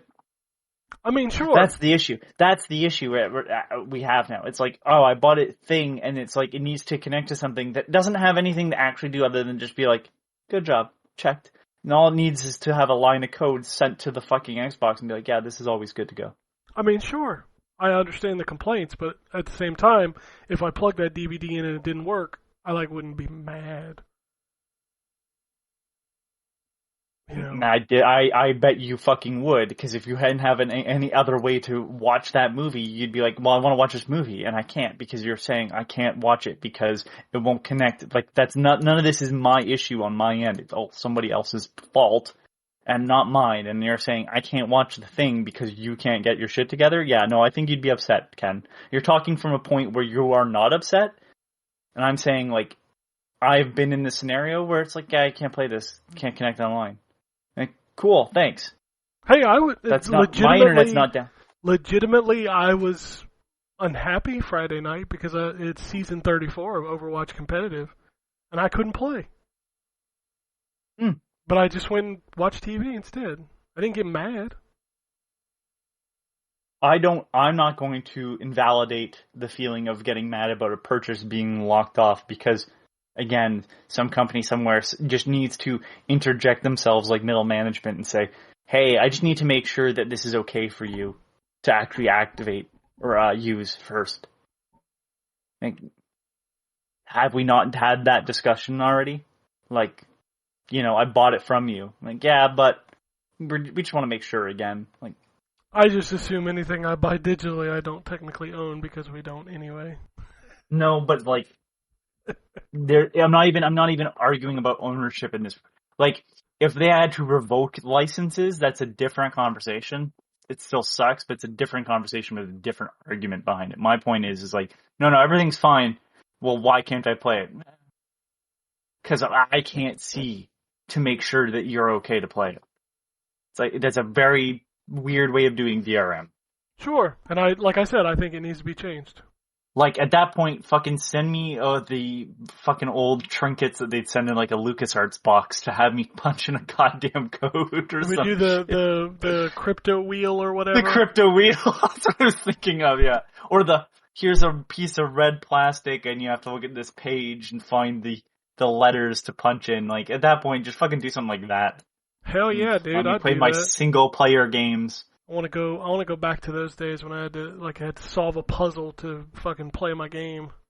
This unlegible fucking red page that has red font on it, so you can't photocopy it, but you can't read it either. It's really not helpful at all. Let's make a guess here, son. What is the fourth letter on the fifth line on page 12, paragraph 16? Oh God. Yeah. I don't know. It's at least it works better when there's like a word that it's like we need the fifth word from this page. Oh yeah. Alright. You're not sitting there counting out fucking letters being like 1, 2, 3. I have no problem people being upset. What I have a problem with is the people act like it's the end of the world. And it's really not. It's a hiccup. Everything has hiccups.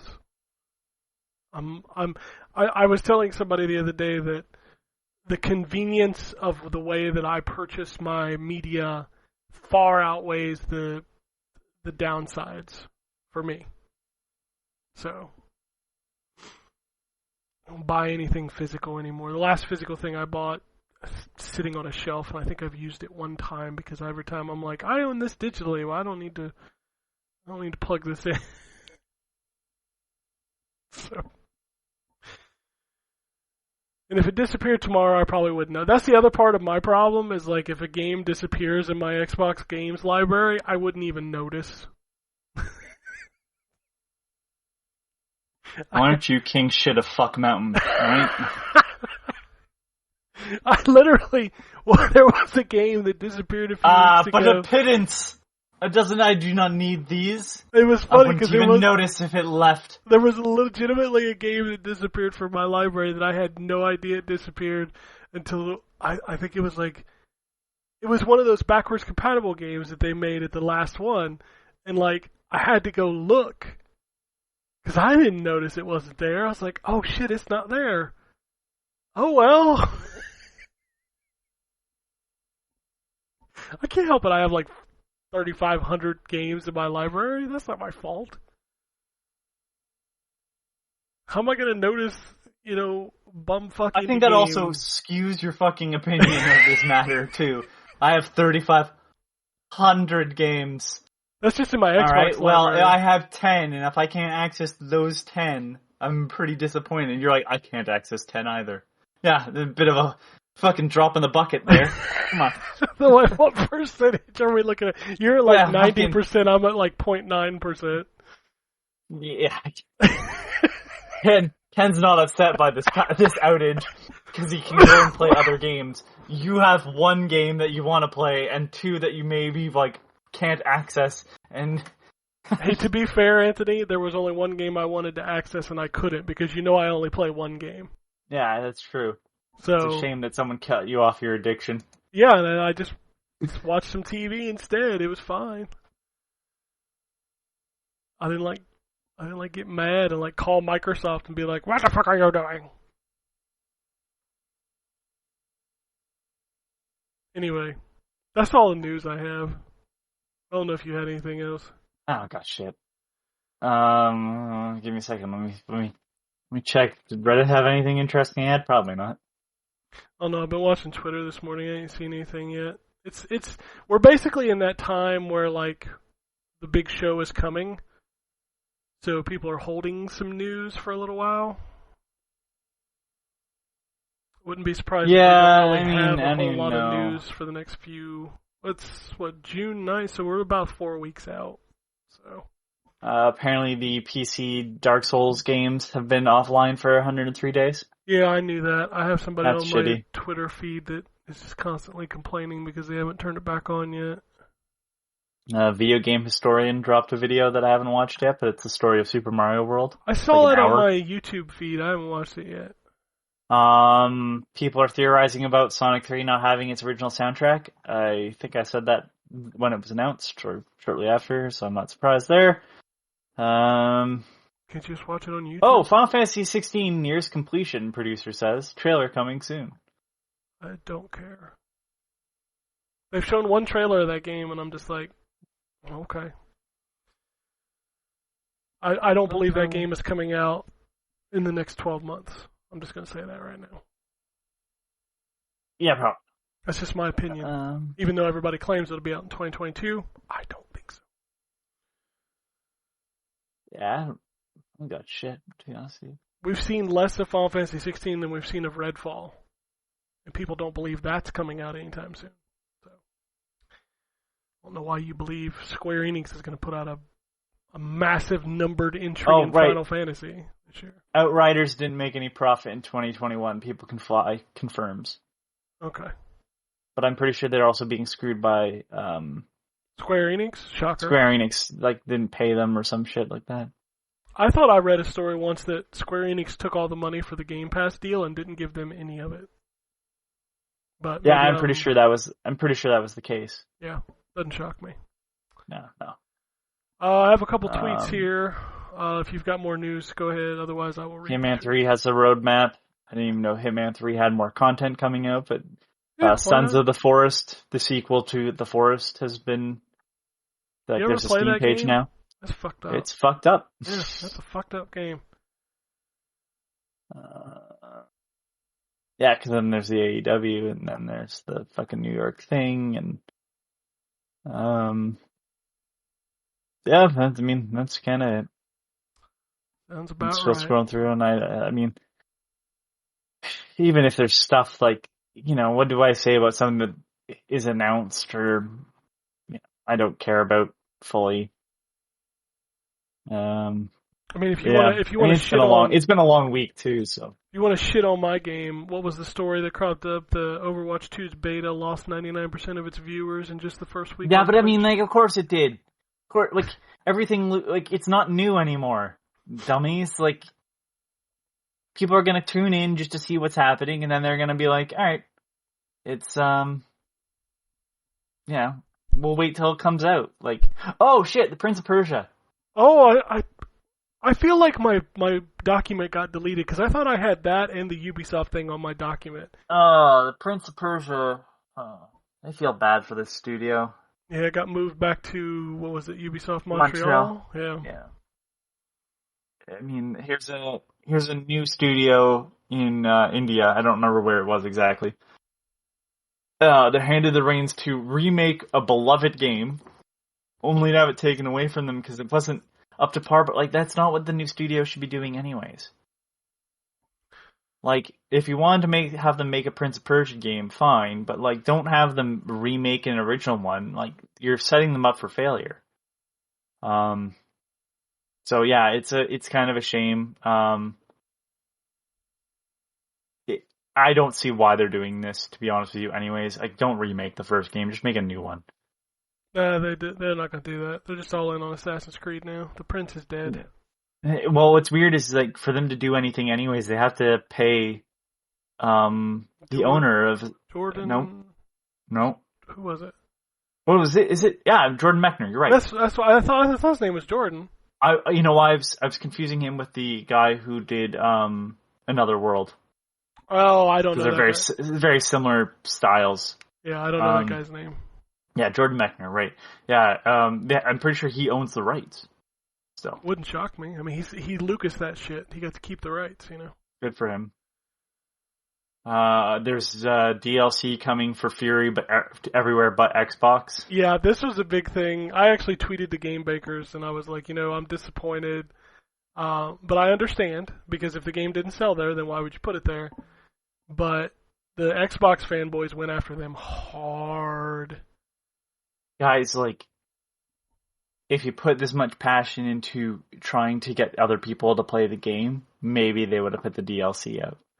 Yeah, that's all I have to say. The Switch fan base, was really crazy that Fury came to their console, and it always kind of hit off on PlayStation and PC. So Well, it was on That's what happens. PlayStation Plus, I think. But I mean, even before that, people were talking about like how like insane it was, and you know the fact that they had the artist from Afro Samurai doing artwork and all that stuff. So No, I'm not in disagreement. I'm disappointed because that's where I played most of Fury. That's where I would have played the DLC, so I won't be probably playing it, but I get it. I'm not mad about it. It's just, man, to see like if you look at that thread where they said that and read all the comments, it's just like, wow, y'all motherfuckers are just toxic as shit. And then I think the best way to end off news with us is this one that there are currently no concrete plans for Shenmue 4, says Yu Suzuki. No shit! I mean, I don't know why people wanted 3. Yes. No, listen, we shit, and like we're not the guys to talk about this, but I get it. I do get it to some extent. I don't see what everybody else sees in that, but I'm also viewing it from what was it, 2020, 2019 perspective. I don't have any interest in those games. But I get it. You bought into it. There's a story that you enjoyed in it. You bought into it 23 years ago. Hold on, but give me a second here. Okay. For years there was hope that like maybe it would come back. Yeah, the hope was maybe a little far-fetched, but like there was hope. 3 gets announced. All it had to do was push the story forward. I would have said, and I know Jay and I have thought about this, but I say it should have ended because it was a far stretch to get to 3. Right? Like, it was a, like, random chance, basically, that we fucking saw Shenmue 3 get released at all. That's where it should have, all the energy should have been into completing the story. But by all accounts, all that game did was spin its fucking wheels and accomplish nothing. I've heard it be described as a filler episode, but like, no, I would not give it the grace of a filler episode.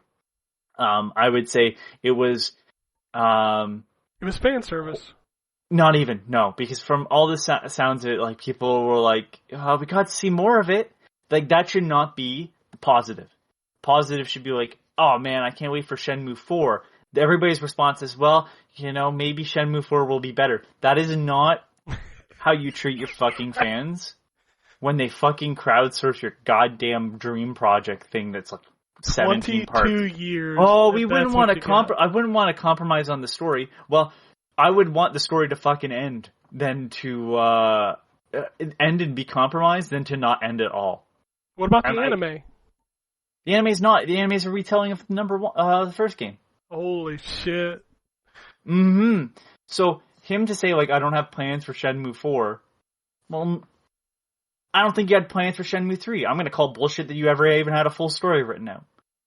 And you wasted Sega's money, and now you wasted Sony's and other people's money.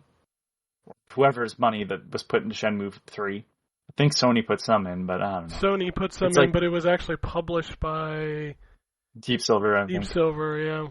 It's just like, at this point, like, and this has been a problem with a bunch of creators as of late, like, and I've heard, I watched a video where somebody kind of defended it, like, it's not their duty to, you know, finish their work if they don't feel like doing it anymore. Incorrect. You sell a product. If a chef gets, if somebody making food for you gets tired halfway through and says, I didn't really feel it anymore, how would you fucking feel?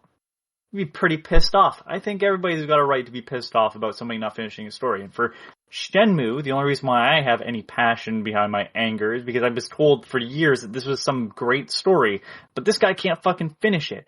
And it's like he didn't move it forward at all. At all. I watched the videos. The person that did the video, hour-long video, something Super Eye Patch Wolf, he's like, I've wasted my fucking time. He's like, it doesn't move the story forward at all.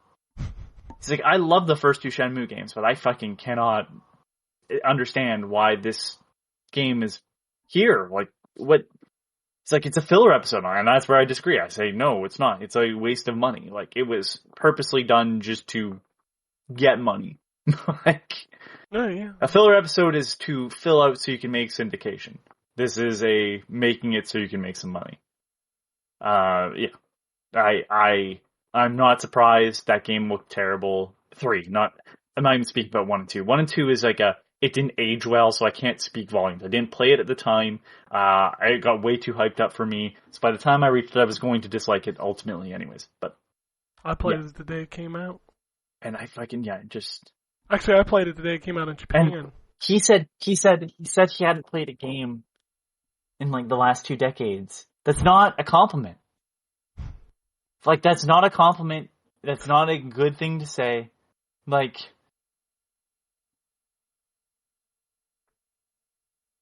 yeah, I just can't believe that they're like, yeah, there's no concrete plans for 4. No shit. Write a book and finish your goddamn story, you asshole. And that goes for Martin too. Finish your goddamn. Finish Game of Thrones. All right. No, we're gonna do a spin-off on HBO. I'm gonna go and help write lore for Elden Ring. Did you? Yeah. Did you though? Because it just kind of feels like Miyazaki's writing. Fingers.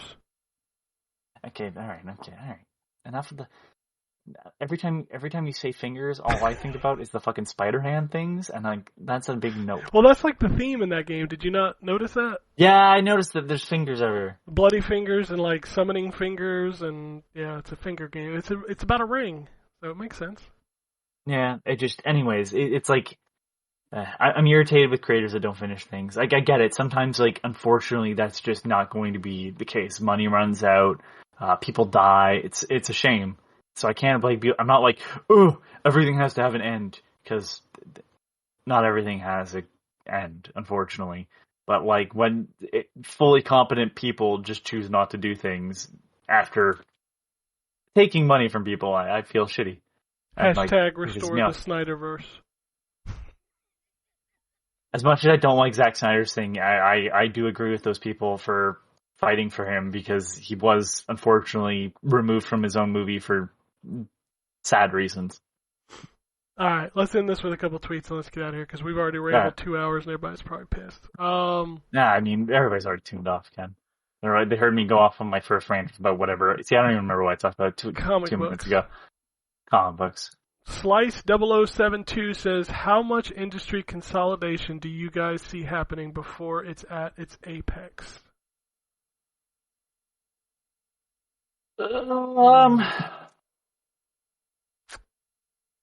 I'm going to say there's probably going to end up being like maybe 5 companies altogether.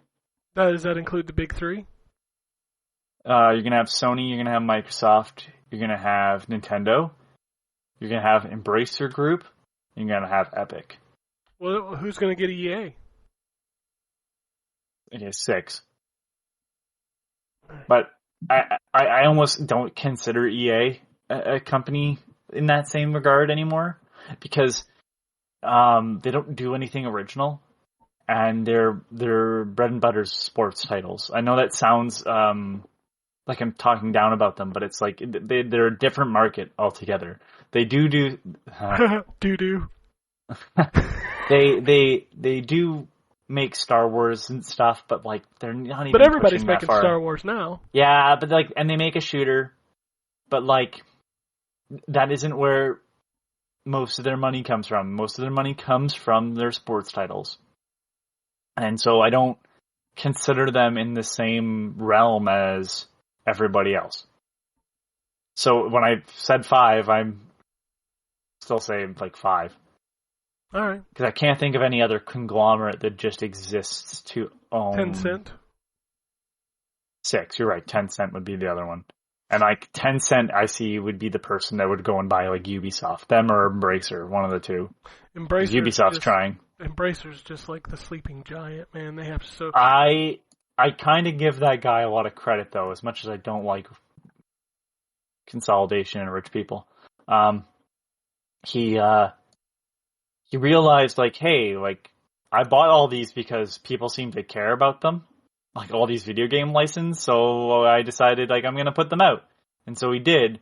And then he's like, I'm just gonna buy THQ, I guess, and did, and like, you know, and he's like, well, people seem to be enjoying this stuff, so I'm just gonna keep buying, buying studios and stuff, and we're gonna make a good studio out of this. And overall, they haven't been terrible.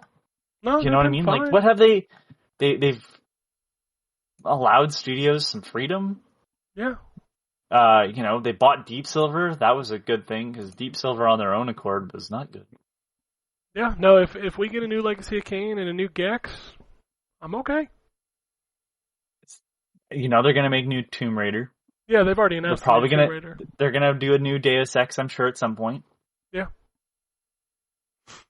I'm okay with them. It's fine. I'm okay with it, only because, like, as of right now, where I stand, they don't seem to have any evil intentions. They just want to make money, and I know that sounds really I mean, that's stupid. what everybody wants to do, so. Yeah, but, like, they're like, yeah, we'll just, they do. I'm sure they have some live service stuff, but, like, that has not been their main output.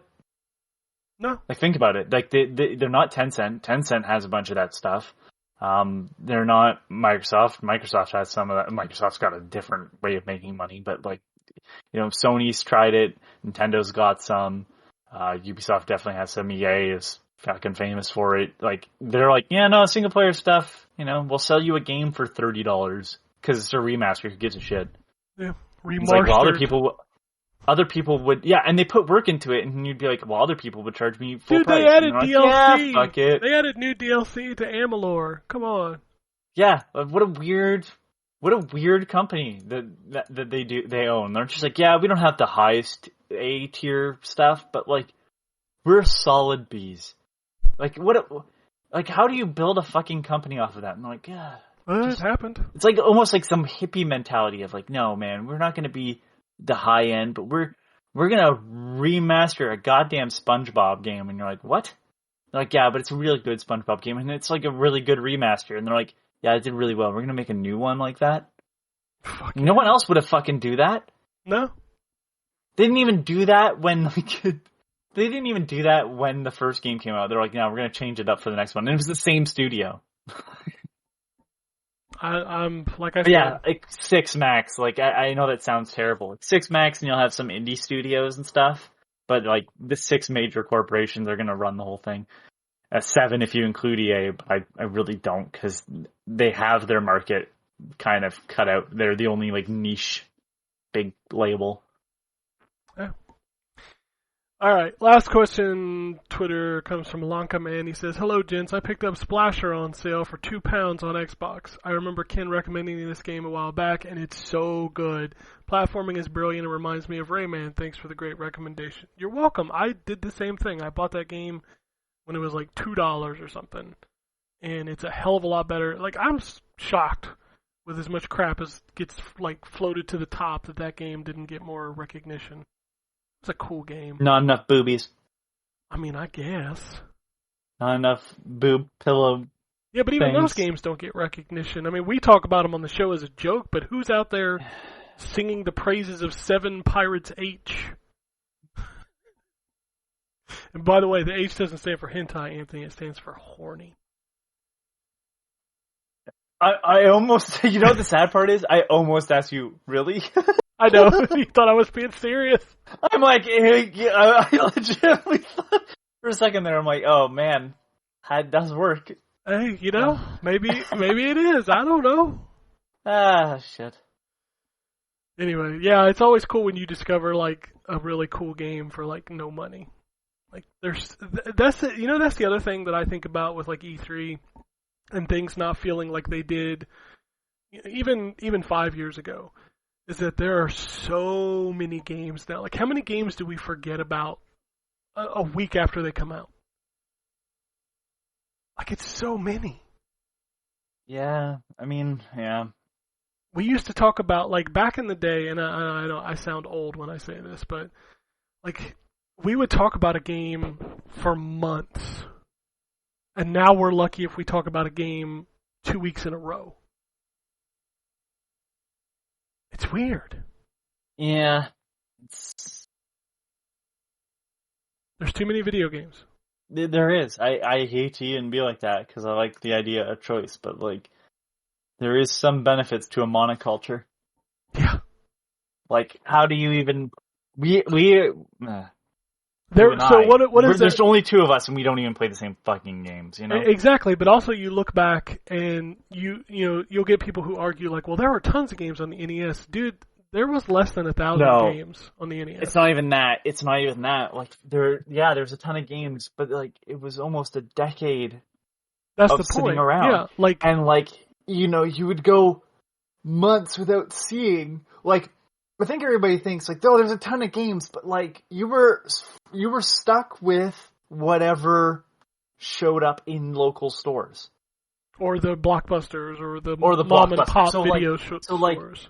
So like N64, or like, so I can't speak to NES, but like N64 was when like I remember talking about video games with friends, and yeah, like it surrounded maybe 20 games.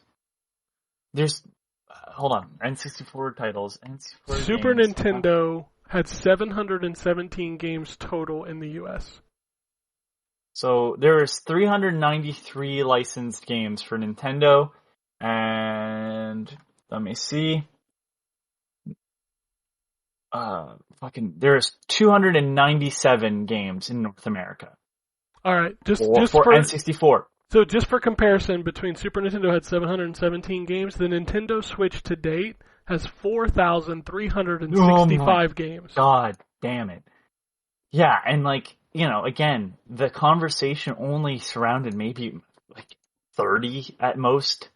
Like, yeah, we all talked about the same games in school. Zelda, Mario, Metroid, Ninja Turtles. Yeah, well, that's yours. Like Star Fox 64 was one. Oh, you're talking about 64. One. Yeah, I'm talking about 64 because it's like the NES had a bigger library, right? I'm like, okay, let's get a smaller one, and N64, fucking yeah. We talked about Turok. Yeah, because it was a first-person shooter. Yeah, there were right? 393 games released on the console total. So it's just, yeah, I said like it was 297 in North America. Yeah, North America, yeah. And it's like, yeah, but like we weren't really talking about Earthworm Jim 3D. No. We maybe talked about Snowboard Kids, but it was because all of us went to the same Blockbuster, and that was a Blockbuster game that you could get, right? Mm-hmm. It's just like, I'm scrolling through, and I'm like, yeah, I don't recall anybody talking about Tom and Jerry and Fists of Furry. Ugh, that's a terrible name. Or Mickey Speedway USA, and that's rare. And that's a Mickey Mouse game, and now just nobody talked about it. Didn't even know that existed for most of my life. Well, I'm looking at these games. The games we talked about were the cruising games, Conker, Diddy Kong. Yeah, it's like it wasn't a lot, and so like even in something like that big, the talk was very small. But like we were limited to what was in stores and what was at rental shops. Not everything was as widely distributed. Now everything's online, so anybody can just buy anything. I have way too many games on Steam. Way too many games on Steam. I mean, we just talked about earlier in the show, I have 3,500 games on my Xbox. Right. Like, how are you and someone else ever going to be playing the same thing unless you choose specifically to play the same thing? Right? Maybe when a game is new. But, like, after that week, who the fuck is playing the same thing as you? I mean, Drew's on this site, and it took him how many years to play God of War? 2018? It's crazy how many games there are. And now you got shit like Game Pass. That's the reason. Well, that's the problem I'm having right now. Is like there's a bunch of stuff I want to play, and it's like if I take reviews, I don't get to play the stuff that I have, right? But if I don't take reviews, I don't get to play the stuff that's coming out. Yeah, it's crazy, man. There's just too many games, and the funny thing is we get a lot of games for free. You'd be shocked how many I just leave sitting in my inbox. And do shit because no one take them. Nobody to take them. Scrambling time. And I mean, we probably see, I'd say, anywhere from 10 to 20 games a week. And there's no way anybody can cover that many games. No. Even with paid people. No. No way. I don't know, man. It's crazy. Like, we should be thrilled, but at the same time, it's almost like oversaturation. Like, I get the same kind of anxiety when I go to my streaming services. I'm like, I'm going to watch something. Well, I have, 7 streaming services, all with like thousands and thousands of things to watch. I'm like, I don't know what I'm going to watch.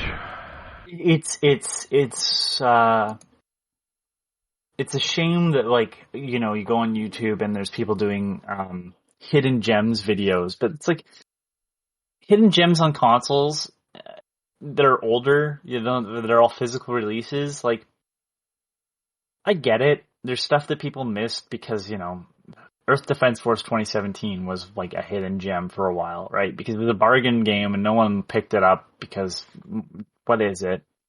But like, fuck, you need those more for like Switch, and you need them more for like current consoles where there's just a ton of indie shit always coming out. Like, everybody needs to follow the Twitter account. I think you follow it too, right? The What's on Steam? Oh yeah, I see shit on there like every 5 minutes.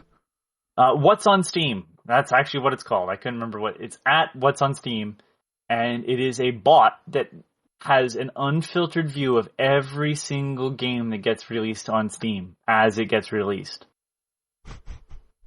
And like, some of those games, there's shit on there.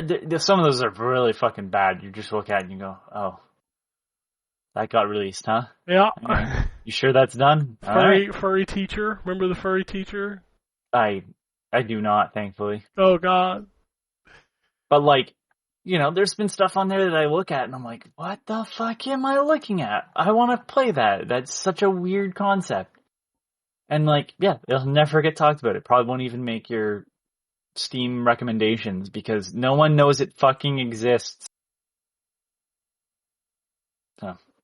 Well, there's too many games. Even like the indie games that I get every week, I talk about those for all of like 2 minutes? Goddamn too many of them. Exactly.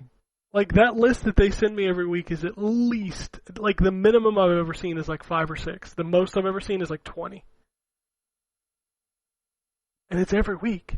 And like, I download them and I boot them up and I play them for a minute and I'm like, okay, yeah, this is that. And then every now and then one will come along that's just like, oh, this is really cool.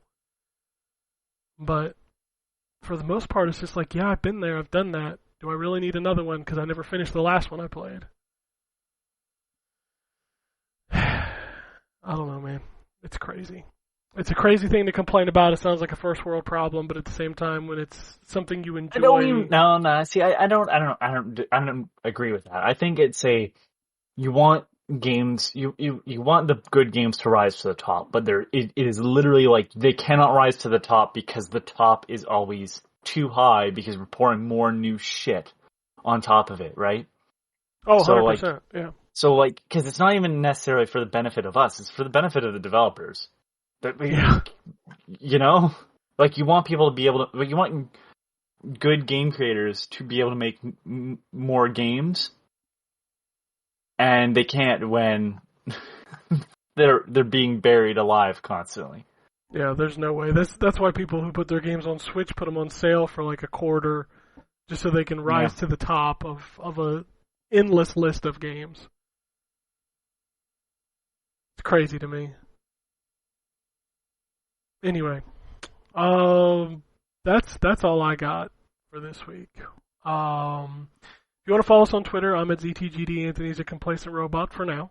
The site's at ZTGD Content, and you can tweet the podcast at N4G Podcast. You can shoot us emails to podcasts at ztgd.com. And then Phoenix Down is kicking off, maybe, because Drew couldn't play his Phoenix Down game over the weekend, which was AI the Insomnium Files, because Game Pass was borked. So, but that's all I got for this week. Everybody's tired of hearing us talk. I'm tired of hearing me talk. All right, well then we'll get out of here. Peace, bitch. Alrighty, and it goes something like this. Epic fail.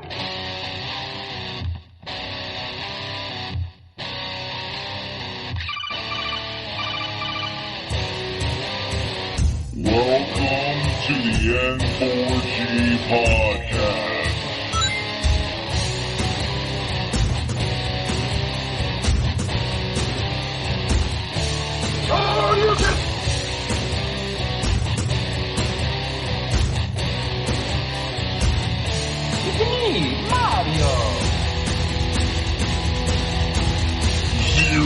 This is going to be a very interesting episode.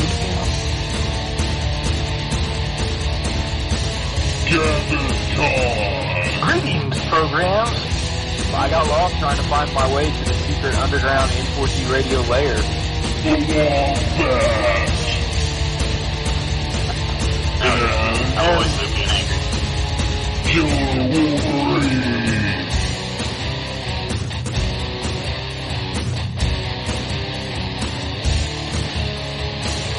Play games, not consoles.